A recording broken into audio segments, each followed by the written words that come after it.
This is LBC from Global, leading Britain's conversation with James O'Brien. It is 4 minutes after 10, and I suppose in the annals of things that should have had a bigger impact than they actually did, the time he suggested that you could use bleach as a treatment for coronavirus or for COVID-19 probably deserved slightly more attention than it got. And once again, we find ourselves ill-equipped or perhaps unequipped to cope with this level of what I can only describe as madness. Whether you want to get philosophical about the collapse of objective truth, the assault upon experts and expertise, the ignorance of evidence and the ignoring of evidence in pursuit of what? That's going to be part of my question to you today. In pursuit of what?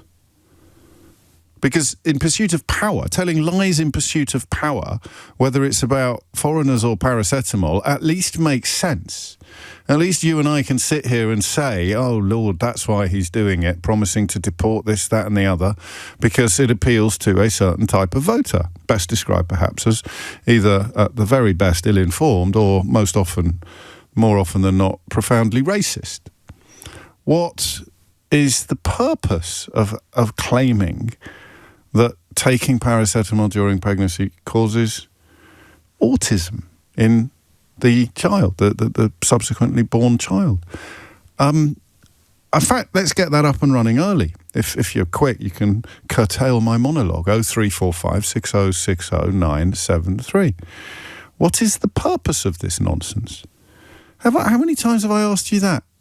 I mean, do you need to be a psychologist? A political scientist? Who is best qualified to even address the question of why he's telling this lie? You see why lots of other lies you can dig into the bottom of, can't you? It's not that difficult to understand many of his other lies. But why is he telling this lie? Why is the President of the United States of America linking paracetamol to autism? Every time you think it can't get any worse, along he shuffles, in he comes, with the most extraordinary nonsense, the most extraordinary madness. Tylenol, which is what they call it in the States, is linked to autism. So that is your first question this morning. Why is he doing this? And I'll take most suggestions, because at the moment we've got a vacuum, right? But I will be, how can I put this politely? I will be impatient with silly suggestions. I actually would like to get to 11 o'clock today with at least a vague grasp on why we think he's doing this, because it makes no sense. 0345 6060 973. Come one, come all. And then a question I'd really like your help with. How should this be treated? How are we supposed to deal with this? I don't know who's best qualified. I've got two questions for you today, perhaps, that are about what would you do if you were in a certain situation. I'm not 100% sure that we're going to go with the second one, which is kind of about Sarah Ferguson and what King Charles should do with her. But the first one, how would you handle this? I mean, do I even have to talk about it? It's a bit meta, isn't it? Give me a ring and tell me whether you should be giving me a ring about this subject. But I mean it. It's everywhere today. You can't ignore it. It's leading news bulletins. It's on front pages. And it is receiving that level of attention because he is the President of the United States of America.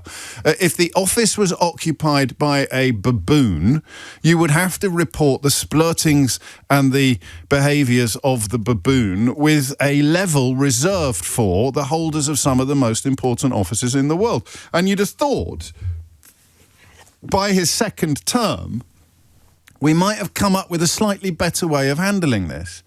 We might have come up with a slightly better way of distinguishing between normal occupants of that office and baboons. But we haven't.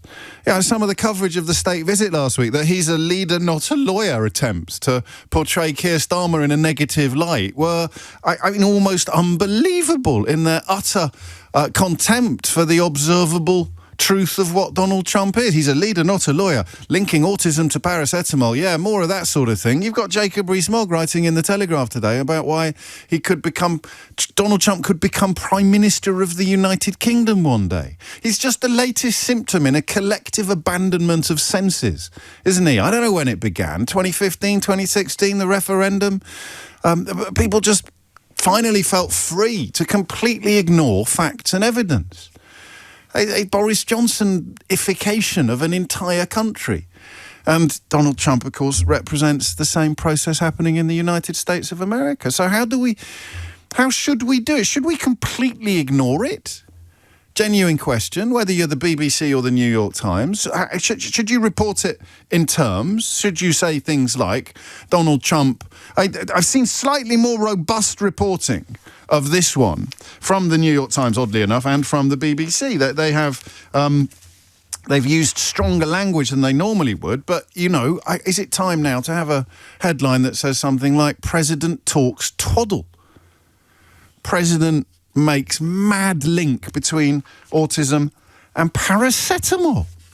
Do you see what I mean? How can we be using the same vocabulary to report on what a baboon has done that we use to report upon what a decent politician, or at least someone who recognises reality, whether it's Joe Biden or Barack Obama or George W. Bush? How do you do? I don't know. How much thought have you given this? Have Americans given it more thought than Brits? Have journalists let us all down? Are we letting you all down? Are journalists really dropping the ball on this one because they've only got the vocabulary of normality and it doesn't really rise to the challenge of properly reflecting or properly reporting abnormality? It's absolutely extraordinary what's going on. And yet it is so baked in now to public discourse. It's so much a part of the furniture that you're left, I think, with little choice but to at least acknowledge the existence of this story. Sadly, the Daily Mail, which has a very grim history when it comes to the MMR vaccine being erroneously linked with autism, is not using the kind of language that you might expect. Using paracetamol when pregnant raises the risk of autism, Trump claims. So that is just disgraceful, right? Because it makes it sound plausible, it makes it sound feasible, it makes it sound sensible. They've even got a professor, and you need to know that when it says emeritus after a professor's name, that they are retired.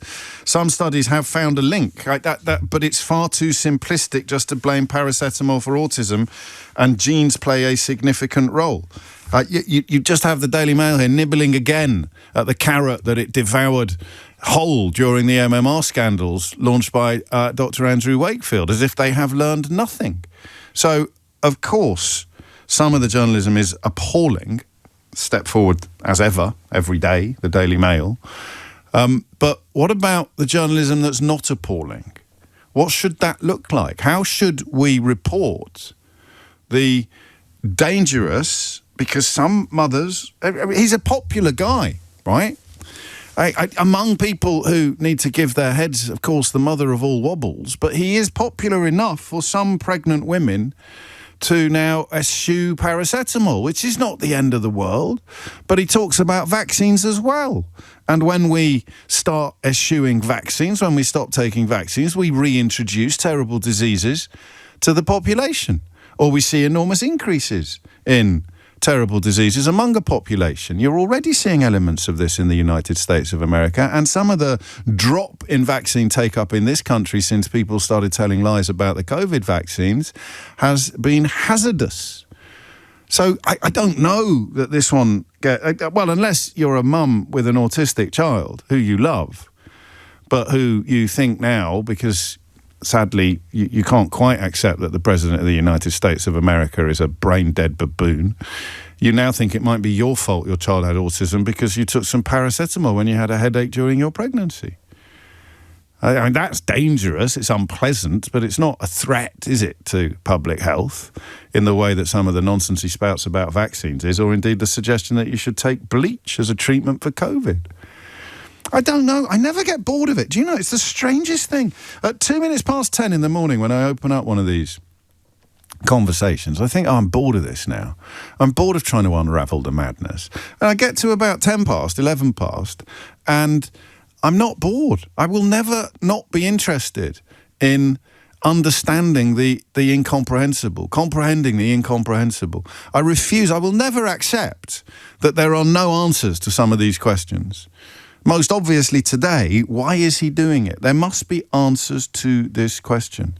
0345 6060 973. It must be awful as well for people with autism to see all this talk about, because it's part of who you are, and to see all this talk about cures and removing it. I don't know quite how you process that. I don't want to misrepresent anybody either. I'm happy to be educated in the impact of this kind of rhetoric on people and families living with autism. I can't imagine that it's helpful. But for the rest of us, the question of why, well, for all of us actually, whether you're a family living with autism or not, why is he doing this? Why is he doing this? And I'll take whatever you've got on that. All right? 0345 6060 973. And what would be the correct approach? And this is a bit niche. I'm fascinated by this because I'm rubbish at my news sense is almost non-existent, as you know. But the question of how does the media have any choice? It certainly shouldn't be reporting it like the Daily Mail is reporting it, but other newspapers are reporting it, I think, as I don't know quite what do you do when it's the President of the United States who is spouting the sort of nonsense that you'd ordinarily associate with somebody standing in the middle of Leicester Square with a homemade billboard? What do you do? How should the world respond? And we'll begin with the world's media, all right? Hit the numbers now, you will get through. Well, you might get through. Hit the numbers now and find out. 0345 6060 973. What's he doing? Why is he doing it?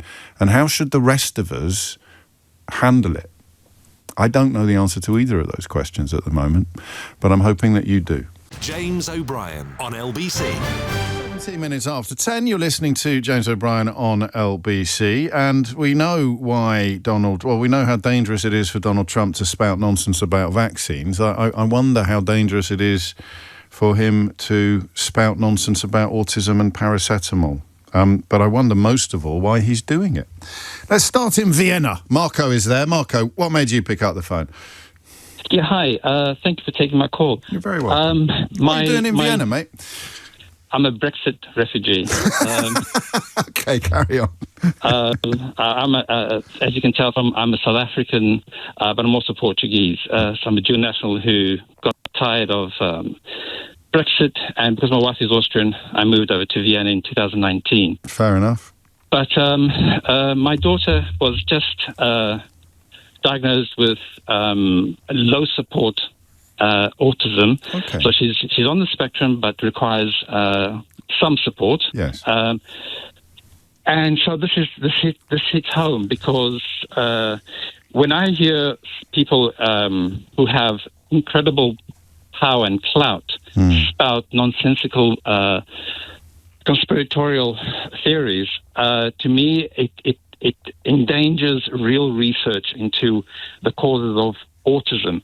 What I observed during COVID, when I came over to Vienna, they had a wonderful program of vaccination and masking, etc., but they had a strong element of the far-right conspiratorial nutters who, in my belief, in the United States as well, has led to Trump curtailing research into mRNA vaccinations, for instance. So I see a parallel in that.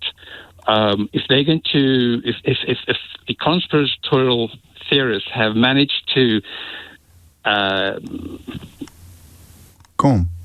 curtail research funding for mRNA vaccines, the same can happen with the real causes of autism.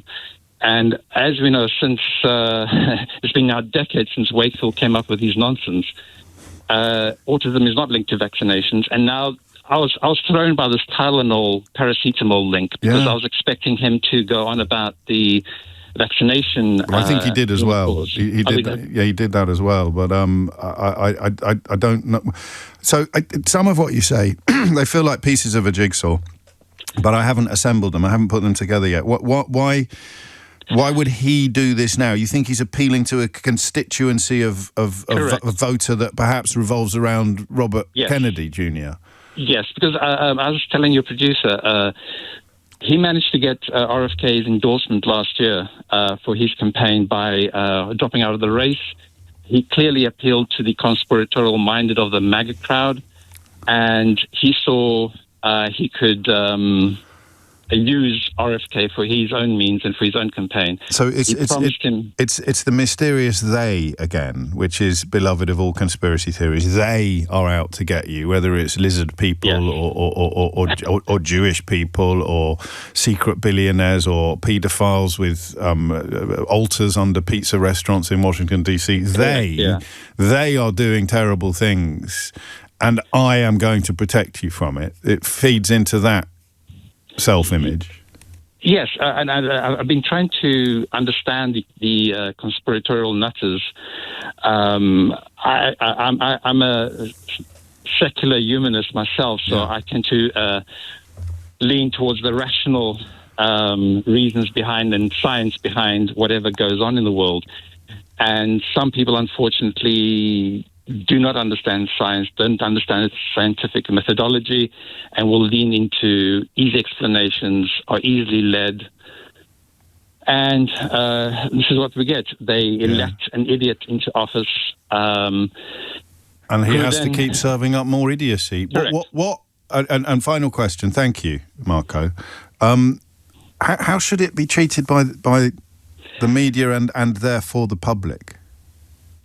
Say it loud and clear. This is unfounded. It is nonsense.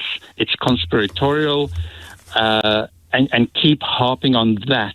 It is not well-founded. Just ensure that we get the message that this is bullshit. Pardon me. No, I'm not going to dump that. I'm going to apologise for it, but I think that is actually an answer to the question that I'm asking, and I'm happy to make that case to Ofcom. That is actually a word that should be appearing in a lot more of the coverage, I think, of this particular story than I have seen thus far. But let's not make a habit of it.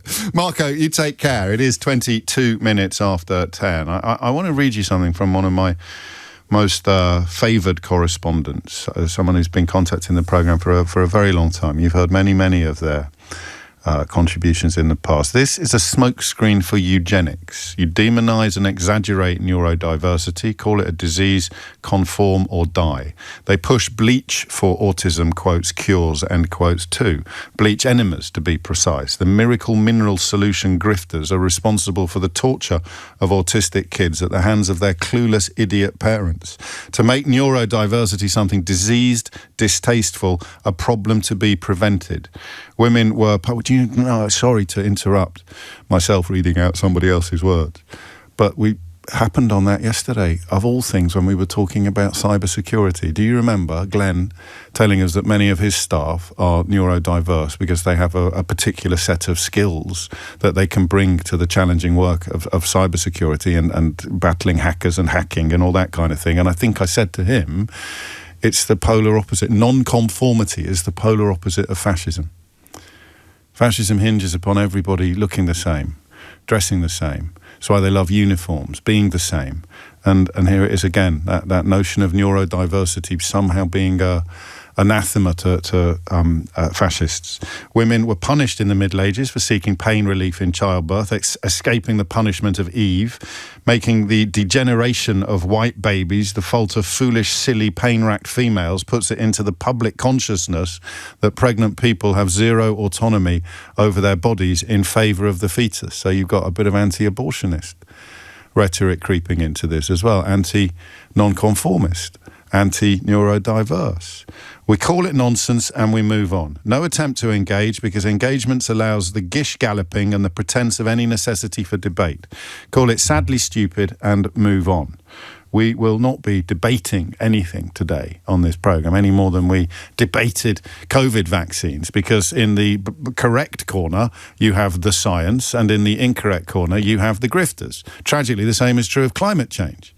But that hasn't stopped many people who should know better from platforming the grifters and the idiots. But when the grifter and the idiot, when the king of the grifting idiots is the President of the United States of America, someone who is so powerful and so important that we have to deploy our king in one of the most excessive displays of sycophancy these islands have ever seen, perhaps since Tudor times, that's how powerful he is. Can you really just say, nail it, BS it, as Marco suggested, and move on? I don't know.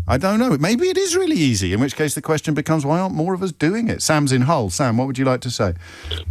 Oh, hello. Hello, Sam. Hiya. So I am autistic. My wife is autistic. Pretty much my entire family is autistic. Okay. This is boogeymanism, if that's a word I could use. It is turning us into the boogeyman. It is creating fear in young parents. RFK has been a vaccine skeptic, as other people have said, and you yourself stated, has been a vaccine skeptic for a very long time. And it's scary. Yes. It's really, really scary because, as we said before, where America goes, we shall follow. And I sit here now. I have a job. I have a home. You don't have to justify yourself to me or anybody listening to this program. It's not that. It's they treat autism like it's some sort of horrific, life-changing disease. Right. At the end of the day, a neurotypical runs on Windows OS. I run on Mac OS. We do the same thing in the same way, just slightly differently. Yeah. We aren't big, scary, horrible people. We don't attack random people in the street or anything that they claim. Autism isn't this horrible, horrible thing. You do get people that have difficulties with autism, and we do struggle, yes, and we can lash out, especially as children. Plenty of neurotypical people have problems and difficulties as well. They don't get chalked up to their neurotypicality, if that's even a word. Why do you think he's doing it, sir? Because he needs to create an otherism. Do you think that's what it is? Yeah, I do, because he's creating an otherism, at least a medical otherism. Yeah. So in society, he's created otherism with transgender people and, quote, the left. Yeah. And now he's creating a medical otherism. I'm loath to argue with you, but I really want you to be wrong. But you feel that you are in the process of having a target painted on your back by this kind of rhetoric. It terrifies me because, I've studied history most of my life. I love it.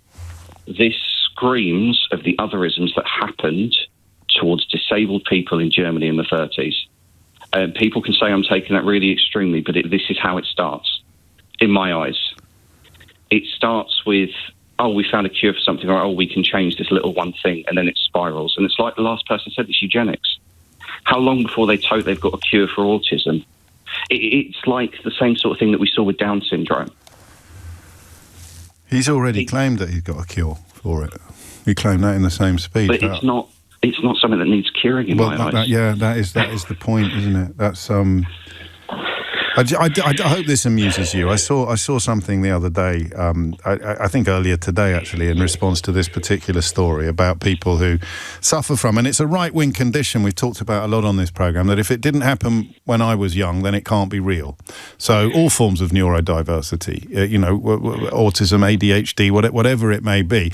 Well, we didn't have any of that around when I was a kid, therefore it must be hogwash. We're familiar with that outlook, and it's scary, it's blinkered, it's ignorant, and it's dangerous, and it is, like everything else in this country at the moment, currently in the ascendancy.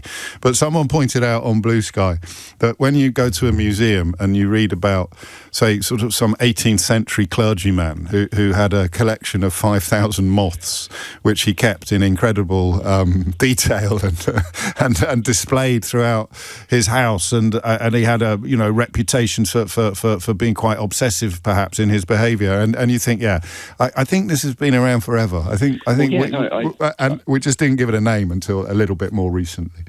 Yeah, I totally agree. I mean, my grandfather, for example, God rest his soul, he never got diagnosed with anything. He was a Metropolitan Police officer, shopkeep. He did proper, lived a good life, right? Yeah, of course. he wasn't autistic. He was just really obsessed with trains, stamps and planes. There's nothing autistic about him. He just didn't really have friends. He was just really obsessed with it's that whole... It's neurodiversity. It's being a little bit different. And, of course, that's absolutely anathema to all forms of dictatorship, particularly fascistic ones. I hope, again, I mean, you're more thoughtful, more insightful on this than I am, because you've got skin in the game, I guess, and I understand your fears, but I hadn't spotted that angle. We have the messages from Emma about eugenics, and now Sam pointing out that this is potentially part of a familiar pattern, a creation of another ism. I want them both to be wrong, but it doesn't mean they are, of course. And there's room for other answers to the question of why is he doing it? And then, of course, what should we do in response? Sam, take care. Thank you for that. 10:30 is the time. Thomas Watts has your headline. James O'Brien on LBC. 3 minutes after 10. This is nice from Dorian in Melksham. James, I'm a 58-year-old autistic man. I couldn't care less what Trump thinks. Being autistic, this was a very easy switch to turn off. The opinions of idiots do not matter. And I kind of like that. But it's not... Is it an option for the world, though? It's an option for Dorian, and well played for taking it, albeit that you're listening to this, and this is paying attention to the opinions of an idiot, the idiotic opinions of an obvious idiot. But don't forget, he's a leader, not a lawyer. Yeah. I don't know. I don't know how that works. Because what do you do then? Some of the stuff he says, like, for example, if he were to start a war or end a war between, what was it yesterday, Cambodia and Azerbaijan, then it has to be reported. So some of the stuff that he does, trades, for example, tariffs, you can't just ignore everything he says. So how do you completely ignore some of the things he says and not the other things, particularly when they are, to use a dreadful word, impactful? I don't know. I also don't know why he's doing it, and I want the more serious explanations or suggestions as to why he is doing it. I want them to be wrong, but I've wanted an awful lot of things to be wrong in recent years, and hardly any of them have been. 10:35 is the time. Couple of phone lines free now. Don't hang about. 0345 6060 973. Emily is in Bristol. Emily, what made you pick up the phone? Good morning, James. Hello. I'm an autistic woman with 2 autistic children. So obviously this is very pertinent to me. Yes. I feel that this is Donald Trump's way of trying to control women more. He obviously has a history of, let's say, not so pleasant experiences towards women. Yes. And by his own account, regardless of the allegations made by other women that he denies.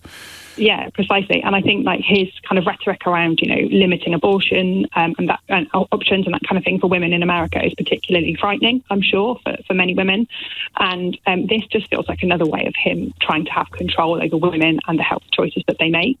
I took paracetamol during pregnancy with both of my children because I needed to. Yes. When I needed to, I did it because that was what was recommended. However, obviously both of them are now diagnosed. So am I. So are many members of my family, and I don't think that there could possibly be a link between them. And I'll be honest, I don't feel... This morning I've woken up feeling a little bit like... Last night I felt a bit uneasy about it, but Yes. This morning I think, no, actually, it wasn't me. It's just the way that me and my children were meant to be. Yes. And there's nothing wrong with us being autistic. And my children have got varying support needs. I don't really like the idea of high and low support needs because every autistic person has differing challenges. Of course. Well, I think just think of it, if I may, I don't want to patronise you, Yeah, just think of it as a synonym for varying. So when you say varying, someone else says high and low. High and low, they're variants. But I know what you mean. I understand what you mean. Yeah, absolutely. And I think for us, I felt quite heartened, I think, this morning that there's lots of conversation about it, because I think the people that we should be worried about right now are those young women who are pregnant, who are sitting there with a headache, who are sitting there with cramp, and who are wanting to take paracetamol and are frightened to.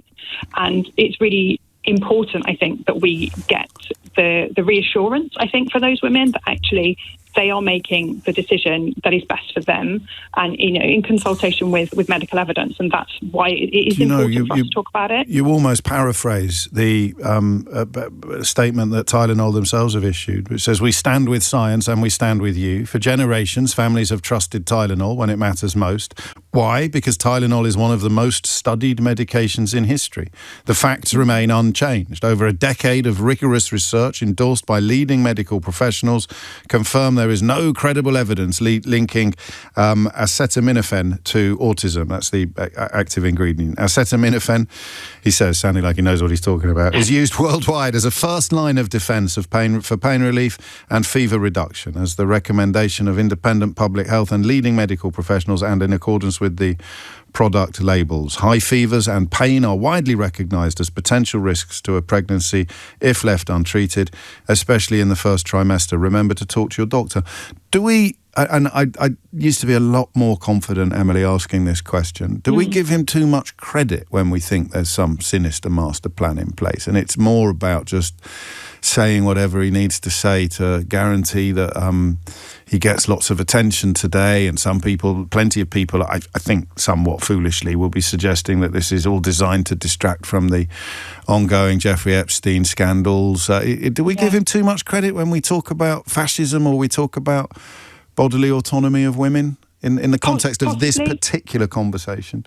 Yeah, possibly. I think, in some sense we do. I think he doesn't seem to have a strategy, does he, in what he's doing. And he's sort of, going from issue to issue. So very possibly, maybe we are. But I still think it's important that we talk about it. And I think it's important that, one of your previous contributors said about how, they're switching off the radio. And I think sometimes that's really important to safeguard our own mental health. But equally, it's really good my to kids talk need about it. My kids need shoes. What are you talking about? You, James. Don't worry, I always do. Well, I'm glad. He didn't say he was switching off the radio. He said he was switching off Donald Trump, listening to me somehow, managing to ride both those horses at the same time. But I take your point. And sometimes you can't look the other way and ignore it because it's coming from such an important place. Exactly. I just think as autistic people, we don't need to be cured, as somebody else has said earlier. There's nothing wrong with us. We don't need to be cured. And I find the idea of a cure very uncomfortable. I absolutely appreciate that for some people, autism is a huge difficulty in their lives and they wish it wasn't something in their lives, and I think that absolutely has to be respected. But certainly for me, and I think probably for my children, they're still fairly young and they have an limited understanding of it. I don't think we need a cure. We need more understanding, and we need people to talk about the difficulties and to understand that actually, just like one of your previous callers said, we work on a different system. We work on a different system. We still have so much to offer the world. Of course. And we just need that to be appreciated and understood, and that's where we need to be heading with the discussion. This is really a really important discussion, but actually it would be great to have loads of discussions about how autistic people around you can be incorporated into life and feeling more included, because I think that's a big issue, and a lot of autistic people will be feeling very vulnerable today. Well, that is something I want to recognise and address, actually, and you've done a great job of helping me, the simple notion of people feeling vulnerable because of the targeting. Sam really did speak. As he spoke, you could sense the fear of having a target put on the back of people of autistic people, and it's absurd to think of it in those terms, and yet it's impossible not to now that we've heard from the people that we've heard from today. 10:41 is the time. We should hear a little bit of the speech. I think I've got the confidence to do that now. Emily has made that point. Here is an idiot being an idiot. But I think I've noticed something else so far this morning, something that I've had a big problem with in the past, and I got close to it when I mentioned climate change. You don't both sides conversations like this, and much of the media is not equipped to do that.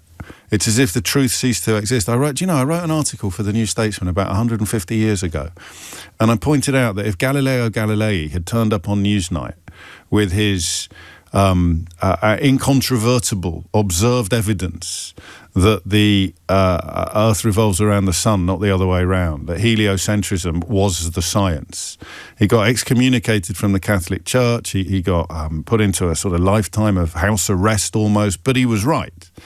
He only got forgiven by the Vatican about 10 years ago. But if he turned up on Newsnight now with his incontrovertible evidence of heliocentrism, the BBC would invite somebody else on to tell him he was wrong. Probably Patrick Minford. Yeah, or the late Nigel Lawson was a great one for being booked by the BBC to comment on climate change, despite having absolutely no knowledge, insight or understanding of the issues compared to the assembled body of science. And I wrote that years ago, and we still don't quite get it. What do you do when there is an idiot being an idiot in one of the highest offices in the world. Well, I think the first thing you can do is remember always to call him an idiot. Effective immediately, the FDA will be notifying physicians that the use of well, let's see how we say that. Acetaminophen. Is that okay? Yes. Which is basically commonly known as Tylenol, during pregnancy can be associated with a very increased risk of autism. So taking Tylenol is not good. All right, I'll say it. It's not good. Extraordinary. What an idiot. An idiot being an idiot. Is that enough? Is that appropriate? Is that adequate? How do you do it? And you open up the Daily Mail, and he is, in the headlines at least, which is, of course, the part that the editor has the most control over, he is being taken seriously. The same Daily Mail, with the same editor-in-chief at the moment, who treated Andrew Wakefield like the Messiah until it turned out that he was completely wrong about everything as well. And here we are again. So, lesson one, from the media side of the conversation, don't both sides it. Don't say, on the other hand, just say, here is an idiot being an idiot. In fact, he's such a massive idiot, he can't even say the word. Effective immediately, the FDA will be notifying physicians that the use of well, let's see how we say that. Acetaminophen. Is that okay? Yes. Which is basically commonly known as Tylenol, during pregnancy can be associated with a very increased risk of autism. So taking Tylenol is not good. All right, I'll say it. It's not good. 10:45, or paracetamol as it is known in... Sorry, did it... Parrot...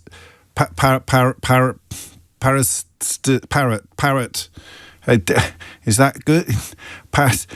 So who wouldn't trust that guy? But remember, he's a leader, not a lawyer. James O'Brien on LBC.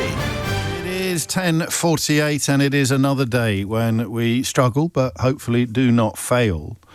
I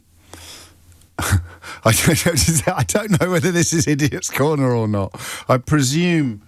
I think let me check the history of this texter, and then he hasn't sent anything else in before. So I did a mediocre joke just before the break. You may have heard it in response to Trump not being able to pronounce the word of the drug that he claims is responsible for autism. I pretended that I was unable to pronounce paracetamol, or indeed paracetamol, if you prefer.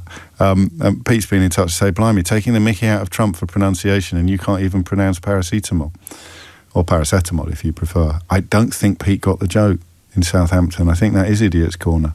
There's a lot of it about, especially in the White House, of course. How do you deal with that? How do you report it correctly or responsibly? I do not know. And I still have room for more answers to the question of why on earth is he doing this? Why on earth is he doing this? The supplement he's recommended as a cure is sold by a supplement company headed by a man who holds a government position overseeing the Centres for Medicare and Medicaid Services. This is someone called Dr. Oz, described here as a celebrity doctor. He has been promoted by RFK Jr. and Donald Trump, and lo and behold, has a supplement company which... provides precisely the supplement that they're claiming could cure autism. So sometimes Occam's razor really does work. The simplest possible answer to the question, why on earth is he doing this? Answer, someone's going to make a few quid out of it. Louise is in Luton. Louise, what would you like to say? Oh, good morning. Thank Hello. you for taking my... good morning. Thank you for taking my call. You're very welcome. So I've been looking at this from a different lens. And... I challenge, is it an idiot? Is he an idiot, or is he being strategic? I don't deny that the way in which he's approached it is idiotic. But if we look at this, paracetamol is one of the most widely used drugs in the world. And I think it's very important that we separate science and politics at this stage. So science, on the autism claim, I think there isn't evidence to support a clear causal link. There are studies that say yes, that it does, and there are studies that don't say it isn't. But if we there aren't any studies that says that it does. Oh, I thought that I'd read that there were some that had made. You can prove, if you want to, that having an ice cream increases your likelihood of drowning later that day. This is the problem, linking correlation and causation. So because if you've had an ice cream, then you are more likely to be at the seaside than you are not. And therefore, if you later drown that day because you're at the seaside, it can be construed as proof that eating ice creams raises the risk of drowning. So this is the manipulation of data, isn't it? Correct. So there's no both sides here. Talk to me about how it would be strategic to scare women in this way. Well, I would say it's more. If we look at why this drug may be singled out, I think paracetamol is a perfect example of America's dependency on overseas supplies. So the raw ingredients of that are produced in China and India, and although India produced a lot, they still get the active ingredient from China. Right. And I think when we look at that, especially around the trade tariffs and the fights and the wars in China and India, raised in health fears about this drug that's controlled overseas, he creates the narrative that then the US need to take back control of that medicine supply. And I would say it's not necessarily about autism, it's more about reshoring their pharmaceutical production. That's what I think it's about. But it's an American company, Tylenol. It was invented in America, McNeil Laboratories, in 1955. But 46%, I think it's about 46% of the active ingredient comes from China and India. Well, that'll just be a cost issue.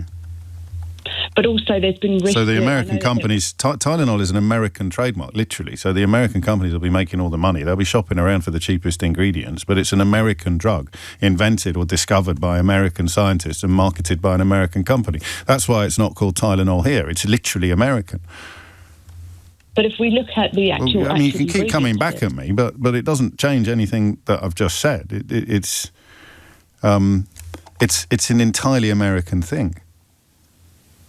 But I know that there's been policy to look at the safety and the production of that medicine for some time. Yeah. But not just on autism, but for other areas. And the US have been pushing for them to... When you say the US, I think you mean idiots. Some idiots in the US have been doing that, because you won't find a reputable scientist who has. Okay. You just won't. That's just my thought. That's my thought. It's possible that he's a genius, and the evidence is being really carefully hidden. It just seems to be considerably more likely that he's an idiot, a dangerous idiot. And if there's an explanation for why he's doing what he's doing, it is much more likely to lean towards the dangerous idiocy than it is towards mildly clever trade policies. I could be wrong, and if I am, you can ring me up and serve me a small slice of humble pie. Zach's in Kensington. Zach, what would you like to say? Hi, James. Hello, Zach. I just wanted to say that I think Trump's really trying to erode other sources of truth and power, and this is part of that. Yeah. I think that, he's been taking aim at the legislature, at the Supreme Court. I think this is part of his team's play to weaken faith in institutions like the FDA and like scientific medicine. That makes him sound clever, but I don't know that he does that as a plan. I think he does that almost as a reflex, doesn't he? It's almost his default position to denigrate everything that's not him. Up to and including actual science and the actual truth. Well, he's doing it because it plays to his base. There's already a lot of scepticism amongst his base about healthcare. And so when he does that, he's playing into that psychological sort of doubt. Like even your previous caller, seemed to have it as well. Yeah. And that, allows them to equivocate. And that makes it much harder for scientists to debunk the rest of what he's saying. You're a scientist, I sense. I'm a medical doctor, so I work in hospitals. I've been working in hospitals for 7 years. And I think it's really important to debunk these claims. So just explain like how we do that.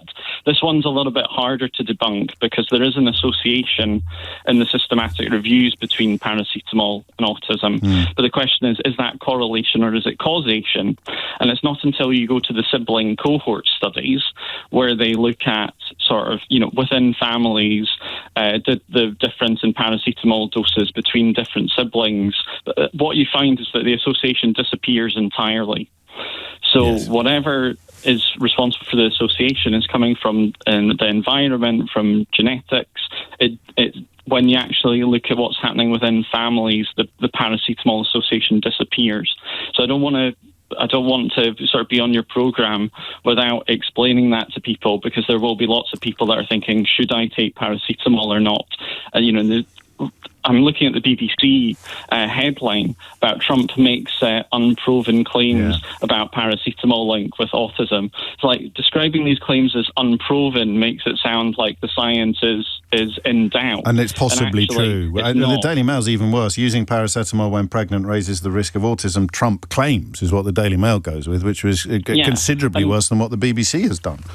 And what they should be saying is that, Trump has wrongly interpreted the current evidence base in order to make an extreme claim and in order to interfere with, physicians, doctors advising their patients. It's incredibly dangerous what he's doing. And somebody should be standing up and saying so in his own office, in his own team. But the second term is typified by the fact that literally nobody does that now. They did the first time around. Your point about comparisons with sibling cohorts, that's the grown-up adult version of my point about ice creams at the seaside, isn't it? Absolutely. I just thought I would help you out there. No, I'm very grateful. Is there a doctor in the house? Well, yes, there is. Thank you, Zach. And so, I mean, again, less scary in a way than the straight attack upon bodily autonomy of women or the straight search for another ism to attack another enemy. I wonder whether also I choose my words carefully, a certain type of man would furiously resist the idea of a genetic route for autism if, for example, one of their own children appeared to be autistic or had an autism diagnosis or displayed autistic traits. The idea, that's quite a Nazi thing, isn't it? That's why Emma mentioned eugenics, that the master race, my genes are incredible. And then one of your own children was autistic, you probably very much want to prove that it was linked to external, or believe, because you're never going to prove it, believe that it was linked to external factors rather than your genes, inherited genes. That's quite a helpful thought, I think. I hope, or at least a contribution to the vacuum that we're addressing this morning. Zach, thank you. Erin is in Croydon with the last word on this, I suspect. Erin, what would you like to say? Hi, James. Hello. How are you? Very well, thanks. Well, whenever Trump says anything, I think it's important to remember there's what Trump is doing and what the White House is doing. Yeah. Trump is completely out for himself. I think in this case, he sees an easy win. He sees a way to legitimize people that he's put into the cabinet. He probably gets to make a little money for Dr. Oz. Where you have the White House following the Project 2025 agenda. And they are interested in getting rid of any money that goes towards special needs, special education, disabilities. I do think that they are kind of soft launching a eugenicist sort of plot a bit there. Well, the evidence. So I think, to paraphrase your call, you're saying everyone has been right so far on the programme. It's all of the things that we've talked about. Absolutely. And so then it comes to the question of how do we talk about it? How do we expect it to work out in journalism? And I do wonder if we've ever had a vernacular for a moment like this. I don't know that we have. I really don't. I mean, he's cancelled cancer research as well. Mm-hmm. In the States. So Ed Davey at the Lib Dem conference has called on the government to offer special visas to the US cancer scientists who've had their research cancelled by the Trump administration. I mean, that fits again with your analysis, doesn't it? Mm-hmm. Yep. Cutting costs, but also I think putting the onus on the individual. Cancer or autism. becoming something that you've done to yourself, because then they don't have to pay for it. Yes, and who would possibly object to that except the people with almost all the money, and who props up Donald Trump's regime, who was sitting in the row in front of his cabinet at the inauguration, the richest men in the world, who are almost all now, of course, working in the technology sector. Erin, thank you. I don't know if it's uplifting to feel the clouds clear, but I love the way that the last call essentially knitted together all of the previous calls and said these are all valid answers to the question of why is Donald Trump doing something so obviously and dangerously stupid. And that won't be the last time we ask that question. James O'Brien on LBC. It is 4 minutes after 11 and you are listening to James O'Brien on LBC. A change of pace now. We're staying in medical territory, actually. And this is I don't know how much detail you have heard already of this story. I suspect all of it because it's been rightly very well covered. I speak of Jessica Brady, who attended GP appointments, albeit online during COVID, an almost unbelievable number of times, because she knew that she was ill. She had more than 20 consultations and was wrongly diagnosed with long COVID. And because of coronavirus restrictions, she never had a face-to-face appointment. And as a consequence of this failure to spot what was really wrong with her, by the time she consulted a private consultant and was diagnosed with stage 4 adenocarcinoma, it was too late to do anything about it, and she died 3 weeks later in hospital. Do you ever do that? Do you ever hear a story? Sometimes stories just break through your carapace of... it's not lethargy as such, but it's the news, it's background noise, and then you never know which stories are going to grab you, do you? You never know which stories are going to sort of shake you out of your... complacency is the word I'm looking for. You never know which stories are going to shake you out of your complacency. I had this on in the background as I made my way into work today, and I felt my heart lurch at the conclusion of the story. I felt my heart not quite break, but you know when you have those moments of horror.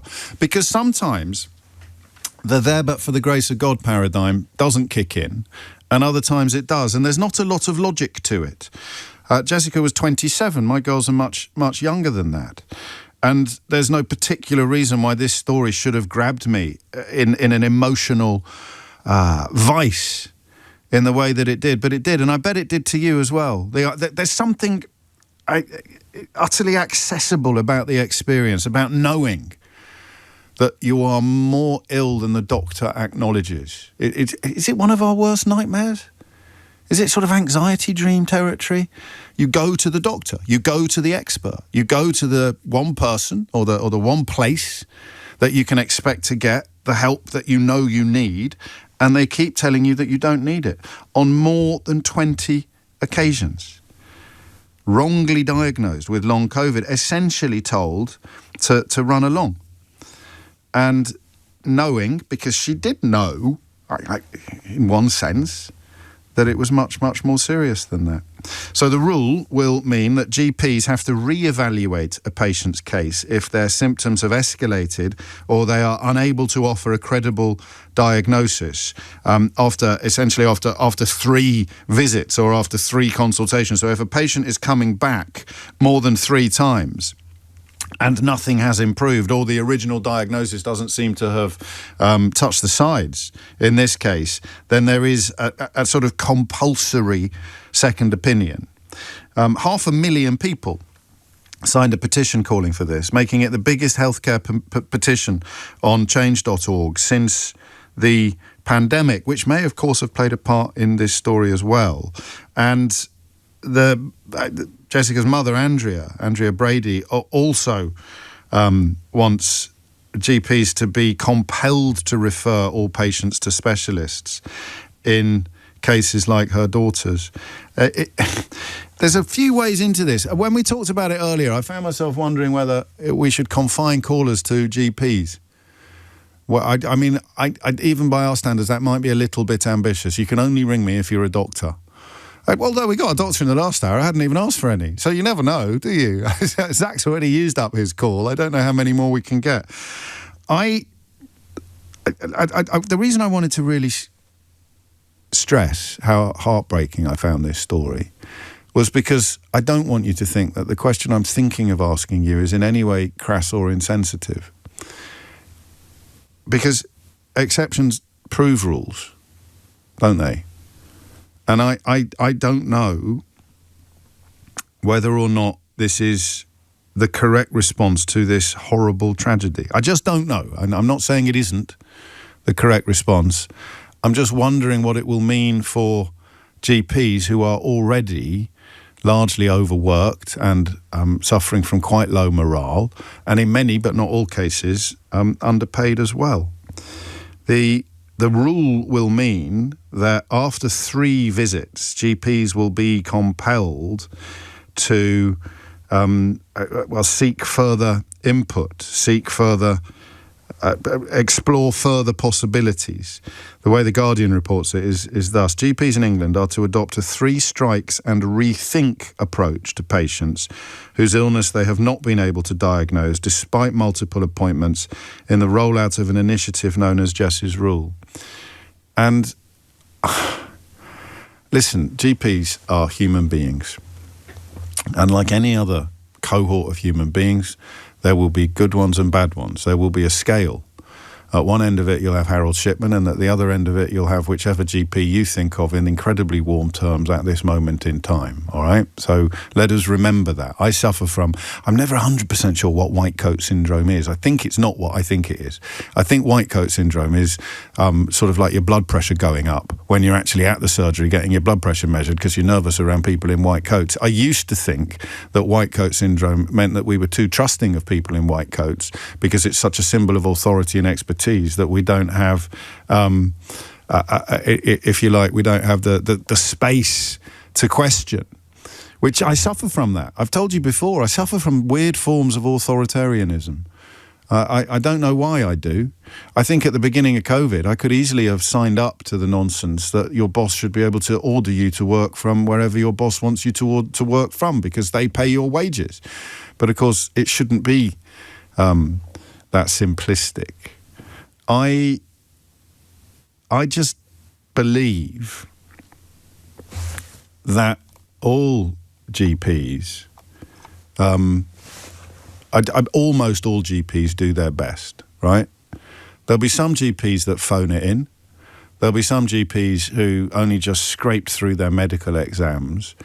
But the idea that most GPs, if someone has presented to them 3, 4, 5 times, are not, in a way I think this phone-in might be asking you how naive I am.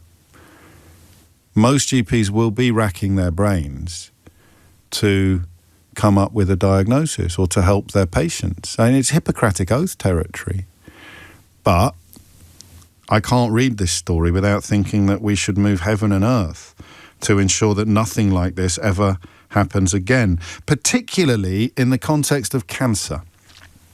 So if you're aged between 16 and 24, you will require, about half of you will require 3 or more interactions with a GP practice before being diagnosed with cancer. So if you think of diagnoses as a palette, you have a palette as a doctor with various diagnoses on it.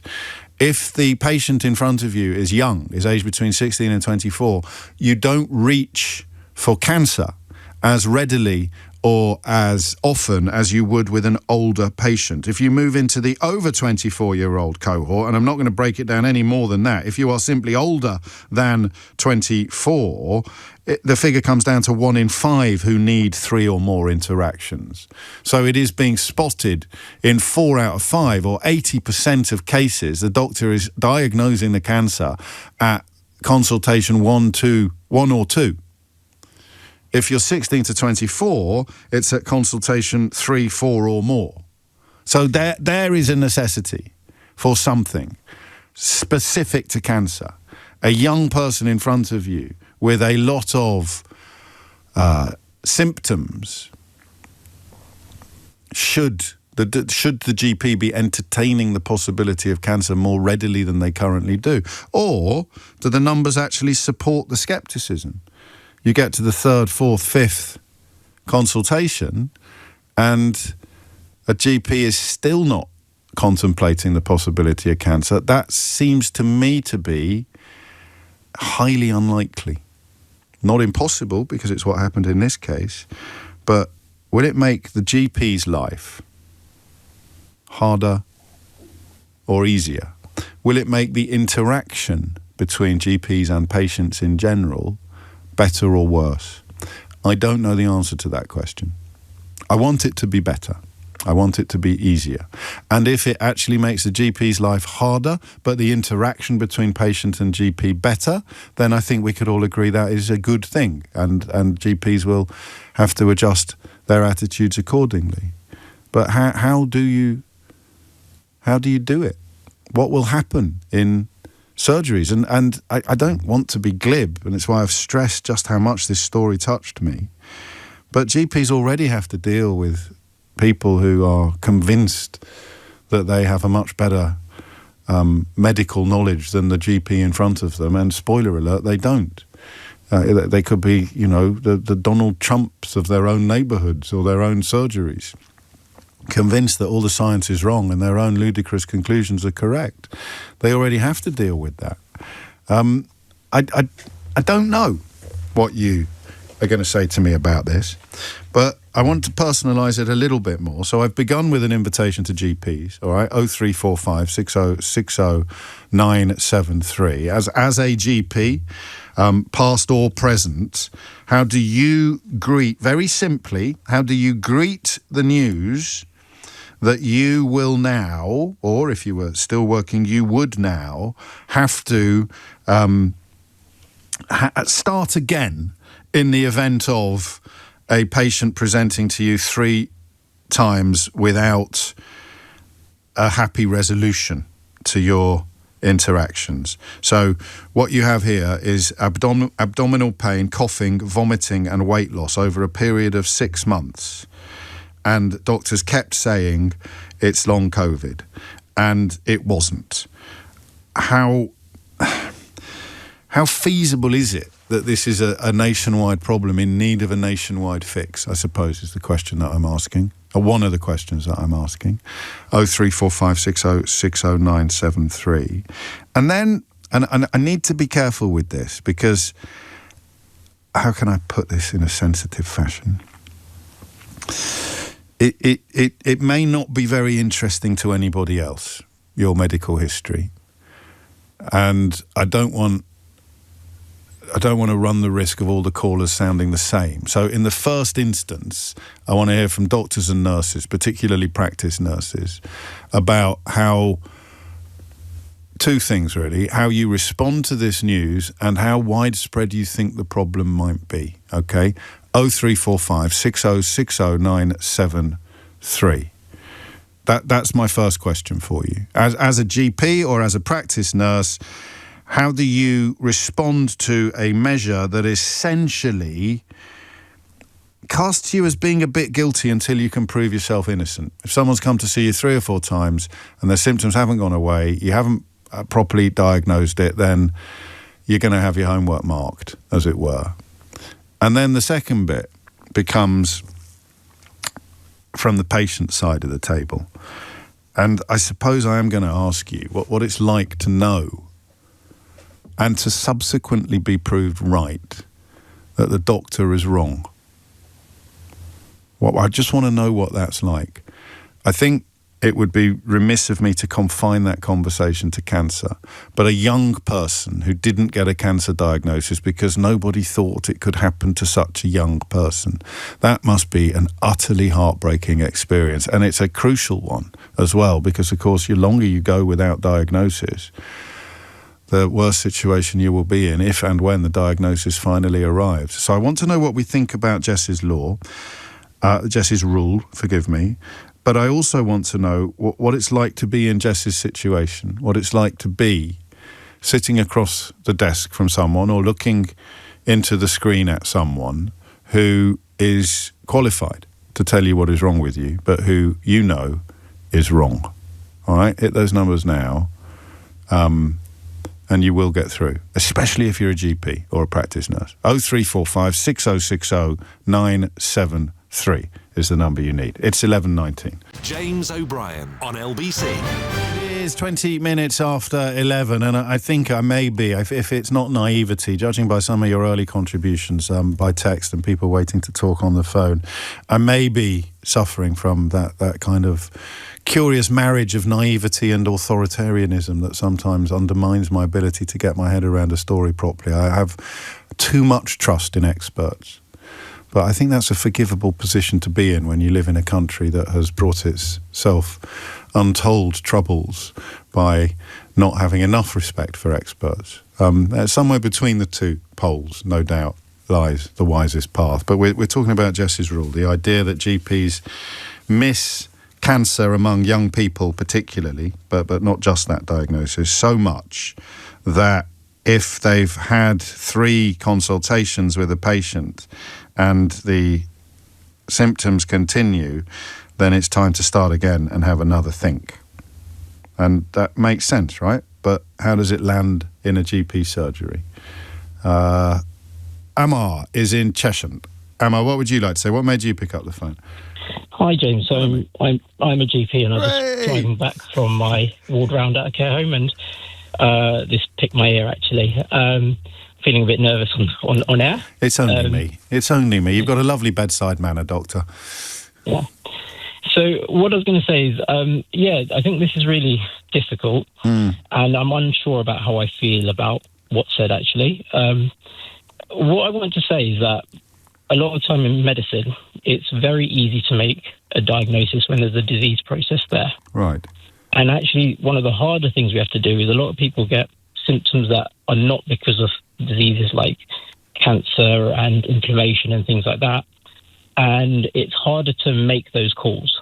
And what our job is to balance the risk and probability of there being something going on by taking a history, by doing investigations and examining the patient.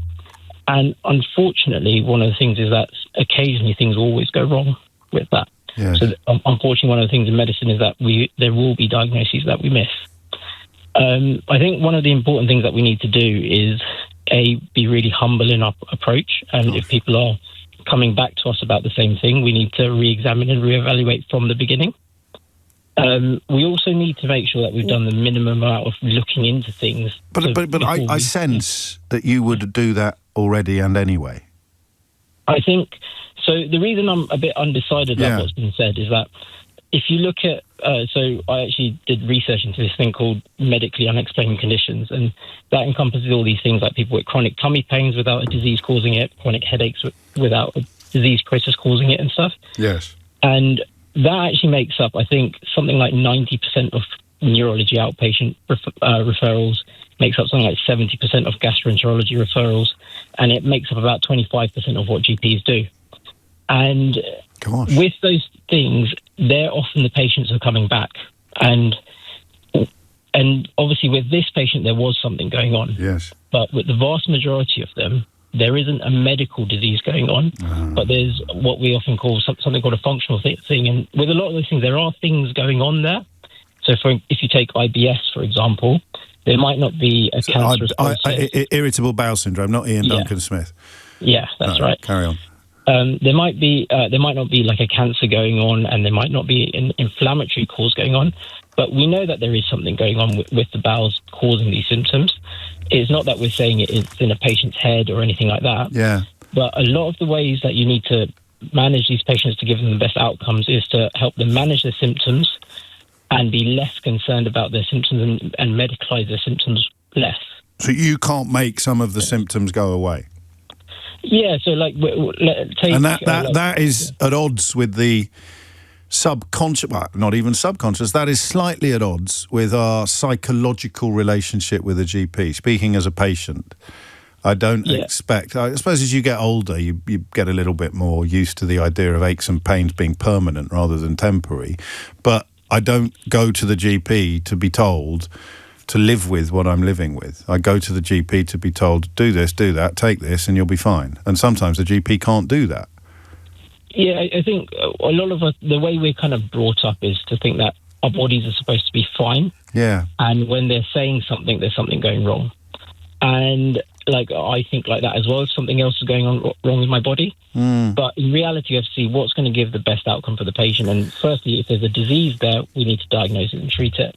But if it's one of these things that we classify as medically unexplained symptoms, it's about giving the patient the best outcomes in life, which is essentially how can they manage their symptoms the best and I think and reduce the impact on their lives. Yeah, and your misgivings about this, the reason why you don't see it quite as clearly as perhaps some supporters of Jess's rule do, is because the people with the medically unexplained symptoms could overwhelm diagnostic services or at least take up even more of your time than they do already as a consequence of this. I don't think I'm worried about the time on the investigations, because at the end of the day, you've got to do the right thing for the patient in front of you. Well, let me pause you there. You're brilliant at this, by the way. I mean, genuinely brilliant. This is so helpful and insightful. I don't know what on earth you were being nervous about. I'm so grateful that you were listening and that you've rung in. But let me pin you down there, because I read this story as almost a presumption of guilt. You've had 4 consultations, you haven't found the diagnosis, therefore you're either incompetent or you're not working hard enough. Doesn't reach your ears like that, or does it, potentially? Well, what I think is the impact on the patient, and what's important is a lot of my patients, who are the majority of people who are seeing the GP a few times about the same symptoms, actually will not have a disease process there. Yeah, that's what I mean. And for their best outcomes, I want them to demedicalise it and work on how could I have the best function in my life and manage these symptoms best. But if you're worried about there being a disease process there, with these things, that often makes your outcomes much worse. But we need to balance that with not missing things. And there will always be those few patients who, based on all the risk factors and everything, we deem them low risk. And we said, we told them, look, I can't see a disease process here, and we got it wrong. And that probably happens more so in younger people, because younger people are less at risk of cancers and things.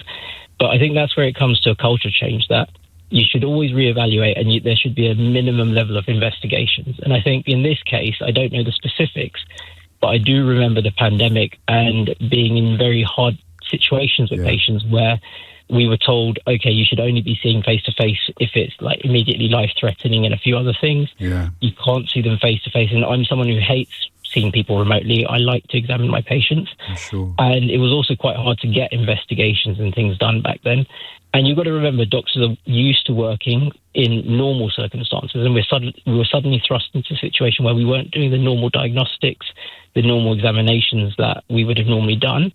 And that would mean that you don't really know how you're managing. This is not the usual way of managing these patients. And that was my other concern, which I didn't articulate, but you've managed to do it very sensitively, which is a mild concern that this experience may have been, if not unique, then peculiar to lockdown. It is, and the rule is designed for non-lockdown, albeit that a lot of consultations are still online. This figure of over 20 consultations would probably not have happened in normal times. Yeah, I think that's right. But I think, like, for me, the biggest take home from this very unfortunate case is that we need a culture change of being more humble in our approach in medicine. So when the patient does represent many times, you don't want to label them as the representer. You want to take things from the beginning with them, and that is an important culture change we need. And also, one of the difficult things these days is access to care. And that does put these patients at bigger risk, the ones who have something there, but that's not been diagnosed yet. So we do need to make sure those things are addressed. I don't know whether this is the right way of doing it. Okay. So you've identified a problem. We're just not quite sure this is the correct treatment. To medicalise it all. Briefly, because I'm going to be a little late for the news already. This notion you've talked about, medically unexplained symptoms. What about the worried well, as it were? What do you mean by that? Well, people coming to see you a lot, who are persuaded that they are poorly when they're not actually even poorly. They don't even have medically unexplained symptoms. They're just a bit lonely and bored, and this gives them another opportunity to take up more of your time. For me, what that's about is your relationship with your patients and knowing your patients. because like my trip patients tend to trust me, and majority of the time I do make the right call. And you have to safety net your patients as well in terms of telling them, look, I don't think there's something going on here, but this is what you need to look out for. I think it's going to get harder with the changes in the NHS because I think we're losing that continuity of care, but I think that's a different conversation. Yeah, it is, but I look forward to having it with you. I said it before, I'll say it again. You really, really, I bet you're a brilliant doctor, mate. Seriously, there's something in your manner and your obvious concern, not just for your patients, but for all patients, that really came across in the course of this conversation. So thank you, seriously. Yeah, thank you for that. It's 11:31. You're listening to James O'Brien on LBC. So it's one GP, and you can see why I was keen to prioritise GPs in this context. We do need to be doing things slightly differently, but this may not be the actual answer. And given how likely it is that Jessica Brady's experiences were at least in large part a consequence of the COVID lockdowns, does this rule reach the parts that she would have wanted and her supporters want? How big is the problem it's designed to solve in non-lockdown times? I don't know. Time for a few more calls, though. Thomas Watts is here with your headlines. James O'Brien on LBC. It is 26 minutes to 12. I mean, look, anecdote is not data, but an awful lot of people listening to this, particularly parents or people relating things that happened to them when they were young, recognise that sometimes GPs don't look into possibilities during consultations because there's a sort of subconscious scepticism that it could be X, Y or Z built upon the patient's age.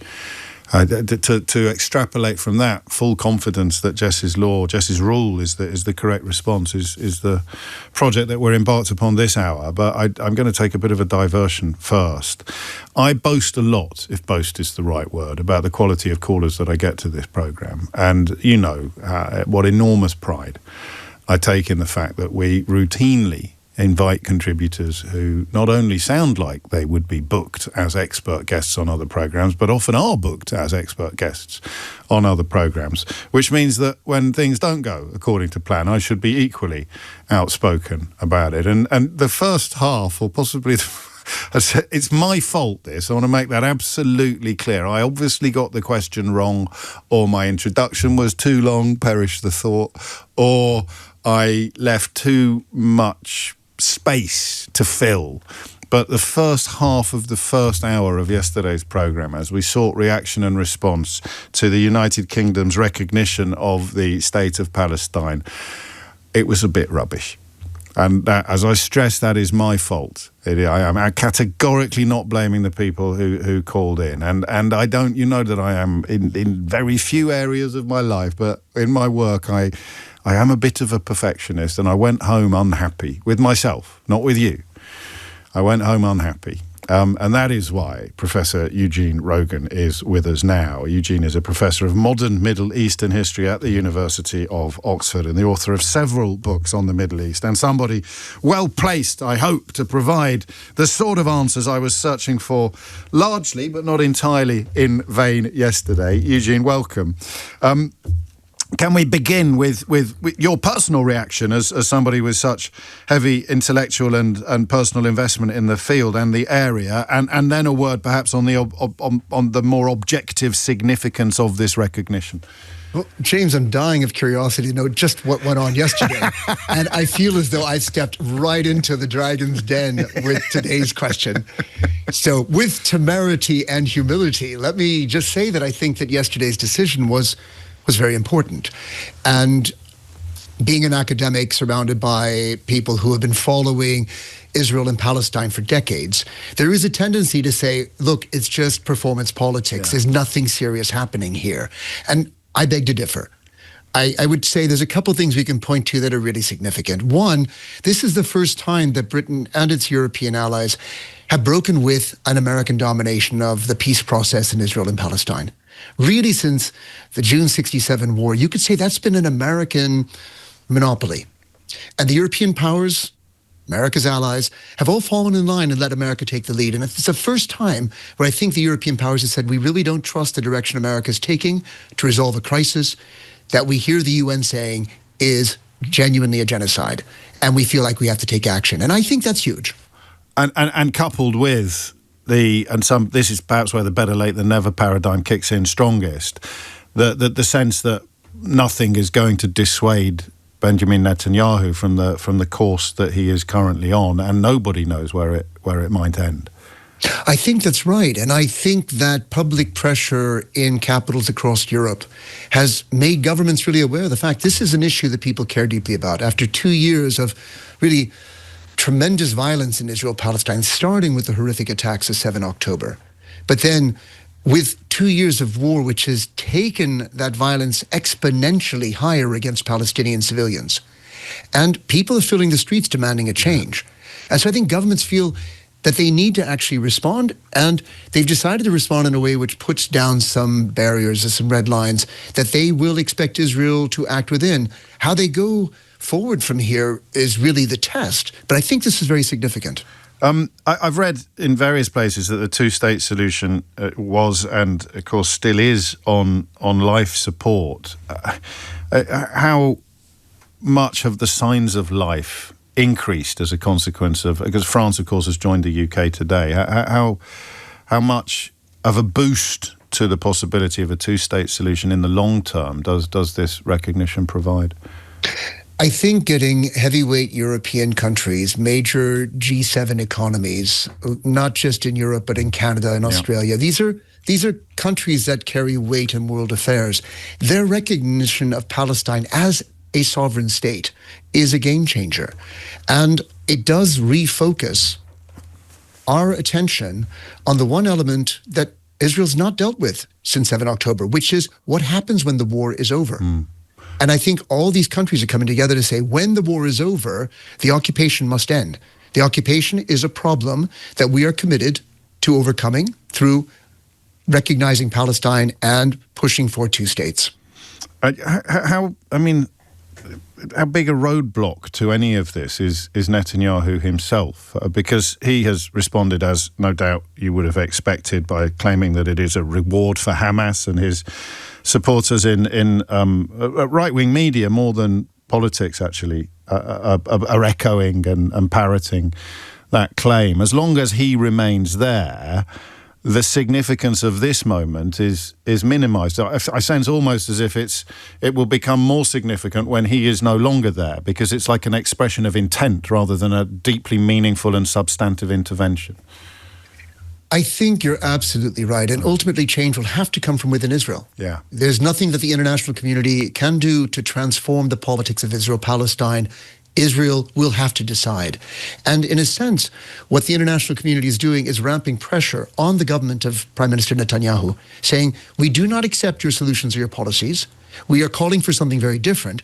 Whether Israeli voters then respond to that external pressure by deciding they no longer share Prime Minister Netanyahu and his very right-wing government's vision, it will fall to the Israeli people to take the final decision on what direction they want to take at this crossroads. And do we know how much attention they pay or how much weight they place on things like Canada, Australia, France and the UK recognising a Palestinian state? Because you will know a lot more about this than I do, but Netanyahu already trying to persuade his electorate, his population, that they need to become a sort of super Sparta, or to use a crasser analogy, a sort of Millwall football club. Everybody hates us and we don't care. And that is he's played that card. He's shown that hand. That is what he thinks the next stage of his mission will look like. Do we know how that plays with the Israeli people? Whether really hard to say, because Israel is in its own right deeply divided. And there are huge issues tearing Israeli public opinion apart at this moment. Obviously, the fate of the hostages is just such a flashpoint. Yes. But even before 7 October, the debate's going on about whether there should be reforms to Israel's Supreme Court. And the notion that Netanyahu is playing politics to keep out of court, to stay out of jail. And so there are a lot of things at play, but all the public opinion polls suggest that Israel itself has taken a very hard line on Palestine, that the idea of recognizing Palestinian statehood is very unpopular in Israel. But I think they're going to look to countries they have always seen as traditional friends and allies and go, what's happening that we're losing those that are closest to us, that have been most supportive of us? And that's going to play on Israeli public opinion. How Well, time will tell. And it could be a very slow process. Again, depending on what happens in the short term, the impact on the long term can't be clearly discerned yet. Can't be clearly seen. What's the single worst thing that could happen? I apologise for such a simplistic question. It's my last one, I promise. But in the context of wanting death to stop in Gaza and indeed everywhere, what is the worst thing that could happen now? The status quo is the worst thing that could happen, James. Yeah, the status quo is absolutely intolerable and unbearable. And, you know, it's the UN's designation, it's not mine, but we're talking about genocide, and that must stop. There's no alternative for Israel's sake, as well as for Palestine's sake, and for the rest of the international community that finds himself complicit in this most horrific of crimes by not taking more decisive action to force the war to end. And so Macron and Starmer and Mark Carney and others are essentially saying we must do everything we can to stop this genocide, but we can only do this. This is it. This is all we've got in our arsenal at the moment. Well, it's a starting point. This is obviously not where things stop, and politics go on. And we're going to see what Prime Minister Netanyahu and President Trump decide to do. They're meeting in Washington before Netanyahu comes to the UN, and I'm sure that there will be further developments that we'll all be responding to. Thank you. You've restored the reputation of this programme, for which I'm very grateful, Professor. I'm just glad to have survived, James. Well, no, that was really helpful, and thank you. I'm genuinely grateful. Professor Eugene Rogan, Professor of Modern Middle Eastern History at the University of Oxford, providing the sort of insights that I felt I failed to provide for you on yesterday's programme. As I say, you can't boast about how brilliant things are if you don't also acknowledge when things don't go as brilliantly as you have become accustomed to. Back to the question of Jess's rule next, and the slightly troubling sense that it may not be the right answer to a real and difficult question. It's 11:45. James O'Brien on LBC. 11:49, and I think we can all agree it's wonderful that tomorrow we will be doing our level best to ensure that Nigel Farage gets some of the media coverage that he's been so cruelly denied everywhere else across the broadcasting landscape in this country. Don't forget to ring in. I'm going to read you something which absolutely broke me from Emma in Stoke. I lost my husband 20 years ago because he was misdiagnosed 3 times before they told us he had cancer. He was 28. If I hadn't been through that journey already, when I found a lump in my 2-year-old, I wouldn't have pushed for a second opinion. He is now 4 and cancer-free. We need Jess's rule. It will save lives. Early diagnosis is everything. Thank you for talking about this. Wow. Nisha is in Haringey. Nisha, what would you like to say? Well, I'm also a bit nervous, like your previous caller, Amar, who I thought was fantastic. Wasn't he just? Well, you've got equally no reason to be nervous at all, I'm certain of it. Well, I might have, actually, because, I spoke to you before, and that was very anxiety-provoking. Okay. And this time it's much more emotional, because I lost a daughter as well, to an adult daughter like Jess, to a medically preventable condition, not cancer. Right. And so I do have views really about this sort of response, but I wanted really to say that I thought that your introduction to it all was suitably nuanced, actually. Good. I just thought that it is that difficult to decide what best to do. And you're a doctor as well, I think, to just sort of add to the context. I am. And, as I remember telling you last time, some of my best mates are GPs, but I hope that they're mostly the sorts of GPs that you had as your previous caller, because I think most GPs are good, but I think that the systems are overwhelmed, and I think people make mistakes, and I think during the pandemic, all the things that Amar said, it was very, very difficult, and I think it was a total tragedy. Actually, I want to shout out to the parents of poor old Jess, who are in a terrible state, and who I hope are somewhat comforted by having brought about this ruling, because sometimes it helps when you feel like you've done something to make things better for somebody else. Well, in its purest terms, it would provide a sense that Jessica didn't die in vain, wouldn't it? Exactly. And hats off to them for achieving this. How do we know? How do we get a handle on whether it is a big enough issue to merit a response of this scale, a response of this size? Well, it's just the sort of way that you collect data, isn't it? You have to see the number of excess deaths and stuff. And I just think that GPs are massively under-resourced. I think, like Amal says, you know, seeing somebody in person is the gold standard. I think that pretty much every GP ought to be thinking, is this something serious when a young person's presenting several times? I think most GPs do. Yeah, that's the point, isn't it? I worry I sound naive when I say that. I think most GPs do, and now they're going to be, even the ones that do, are going to be treated, I worry, are going to be treated as if they don't. I think individual patients tend to be pretty okay with nice GPs. I think that's a reasonable relationship. But I think the problem is that GPs aren't being given the resources to do their job properly. And this isn't going to fix that. No. In fact, it may even make it worse. Yes. And we won't know until it's up and running, really. Mm. Okay, thank you, Nisha. And I'm so sorry for your loss. I really am. I can only imagine, as I read the story of Jessica today, how that sort of, it's an affront to natural justice almost for a parent to bury a child. It unthinkable for the rest of us. Thank you. 11:53 is the time. Extraordinary to think of the effort that Jessica's parents have put into making this happen, and that's why I was at such pains in my introduction to explain precisely what my questions, not even misgivings, just questions, if it makes things better. And I think Emma's message from Stoke is the one that most of us are going to take away today. If it makes things better, then it doesn't really matter whether it is too big a solution to the problem for the people whose lives will be saved, not just improved, but literally saved. Julia's in Gillingham. Julia, what would you like to say? Hello, James. Thanks for taking my call.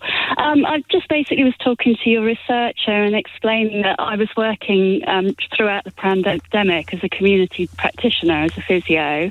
So I was obviously sort of going in and seeing patients that weren't being seen as they ordinarily would have been seen prior to the pandemic. And, you know, some of the things that I saw were heartbreaking, and I feel very emotional. I'm sure. I'm just sort of like reliving some of it now, because basically the problem was, that I think relates back to what you're discussing today, was that there is no substitute for a face-to-face consultation. There is no substitute for seeing people. And I think there's still so much of the sort of remote consultations being done. People don't present on a screen as they present in real life when you see them face-to-face. And myself and my colleagues were very often going in and finding people far, far sicker than the referral would have had you believe, from the information that the GP had been able to extract from the patient remotely. That's my point. And so I suppose my point is, there is no substitute for seeing people face-to-face. And that, again, just adds to the sense that there is a problem here that needs addressing, obviously. But is this the correct address? Because in a way it's going to add to GPs' burdens, and it is overburdened GPs. It is the overburdening of GPs that creates the environment in which an over-reliance on online consultations can increase. Most GPs would probably rather do it face-to-face, but they can get through loads more in a day if they're doing it online. Yeah, it's just the general sort of pressure on the system coming from all directions. Yeah. I just wanted to put that point of view across, because it's so easy to miss things, and it's so easy for people also from the patient's point of view, from them to kind of dismiss things because they understand the pressures on the NHS, on the GP surgeries, and there's an awful lot of that going on as well. Yeah, I'd hear it. So, you know, nobody would want anything other than this scheme to be a great success, and the need for it has become pretty clear, but it all ignores the fact that GPs are buckling already, and practice nurses, community practitioners, buckling already under the weight of the burdens being placed upon them. Thank you, Julia. Last word on this to Ian, who's in Nuneaton. Ian, what made you pick up the phone? Hello, James. Hello, mate. Thank you. First time caller, quite nervous. It's only me. recently lost my daughter at the age of 22 in July this year. Mate, I'm so sorry. So basically what happened, when she was 20, she was an activities instructor, and she was having a great time, living her life, working away from home. And she was teaching a group of kids on a football pitch, playing football. And she went to kick the ball, and her femur snapped in half. Now, she'd been to the doctors 3 or probably 4 times with a pain in her leg for about 4 or 5 months prior to this, 6 months. And the doctor had said, "Oh, you've got sciatica. There's nothing we can do for her. We'll send you for some physio." After she snapped the leg, she went to hospital and she was diagnosed with osteosarcoma stage 4. This is bone, tumours in the bone. Yeah. It's a childhood disease. Affects children. I mean, this is as close as we will find to the story we were talking about, isn't it? Really? Yeah. It is. Yeah. So it spread. She had stage 4 cancer. It got into her lungs, quite a lot in her lungs. And so for the past 2 years, we've been battling it with chemotherapy. She had a complete femur replacement, called limb salvage surgery. The surgeon was amazing, and he took out a whole femur, a knee, and put a titanium one in, which gave her and he said to her, "You will never walk again. You'll be in a wheelchair. You might get away with crutches." She walked again. She rock climbed. She paddleboard. She did everything. She was absolutely amazing. An amazing woman. All the way through a treatment, which was at UCLH in London, which was an absolute fabulous, the young adult ward there. The same story. Kids coming in, misdiagnosis, taking a long time. And these cancers, osteosarcoma, one of the worst ones, really aggressive. You have to catch it early. If you don't catch it early, it's a death sentence, I'm sorry. Hey, don't apologise. So it is that inbuilt scepticism. It's probably statistically supported because the numbers will be much lower among young people, but the number is not 0.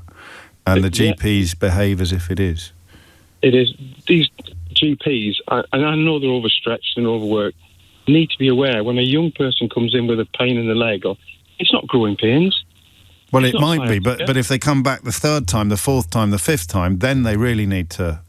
That's what the rule will do, isn't it? It? Because the first time, more often than not, it will be something relatively innocuous. Yeah, I didn't know anything about Jesse's rule. Didn't know anything about it. No, I didn't. And I've been talking to Young Lives versus Cancer and Teenage Cancer Trust. You've had a lot on your plate as well, Ian. You've had a lot on your plate. Charities. Yes. And I've been thinking I was going to start campaigning to get GPs to be aware of this. And Jesse's rules come out, and I've already sent an email to the charity to see if I can get involved in it. Because I need to. Yeah, I bet you do. I bet you do. You're amazing. Yeah, and can I ask what your daughter's name was? You don't have to tell me, but we've said Jess's name a lot today. Yeah, it was Rosie. Well, you honour her memory, Ian, you really do. And I'm so sorry that you were so well qualified to contribute to this conversation. But my goodness me, if there was any doubt in the minds of myself and my listeners that this is a desperately needed rule, then you have single-handedly removed any last shreds of that doubt.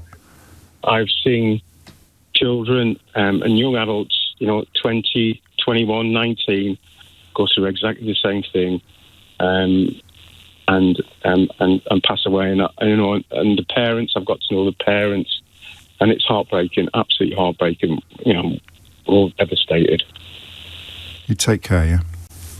Thank you. Well, thank you, seriously. Wow. I mean, let us know, because they'll probably be getting a lot of emails if you want us to do anything to help you get in touch with Jess's family and the support for the scheme. Actually, before you go, just mention the charities again that helped you, would you, so that people can hear that clearly and act accordingly. So Young Lives versus Cancer, an amazing charity who look after, who work with all the young kids in up and down the country, and Teenage Cancer Trust, another amazing charity. Those two charities have helped me and my wife and my family get through this.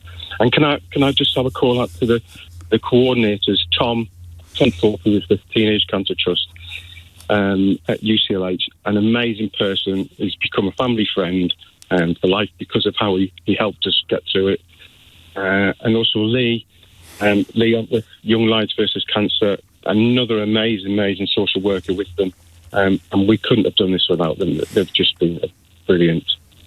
Yeah. Absolutely brilliant. Of course you can. And all the staff at UCLH in London, at the Macmillan Centre with the young persons, they were absolutely fabulous. We couldn't have done it without them. And the fact that all of those institutions and individuals exist in many ways is the final proof that the problem is one that could be reduced, that could be diminished by having precisely the sort of measures in place that we've been talking about all morning. Ian, thank you.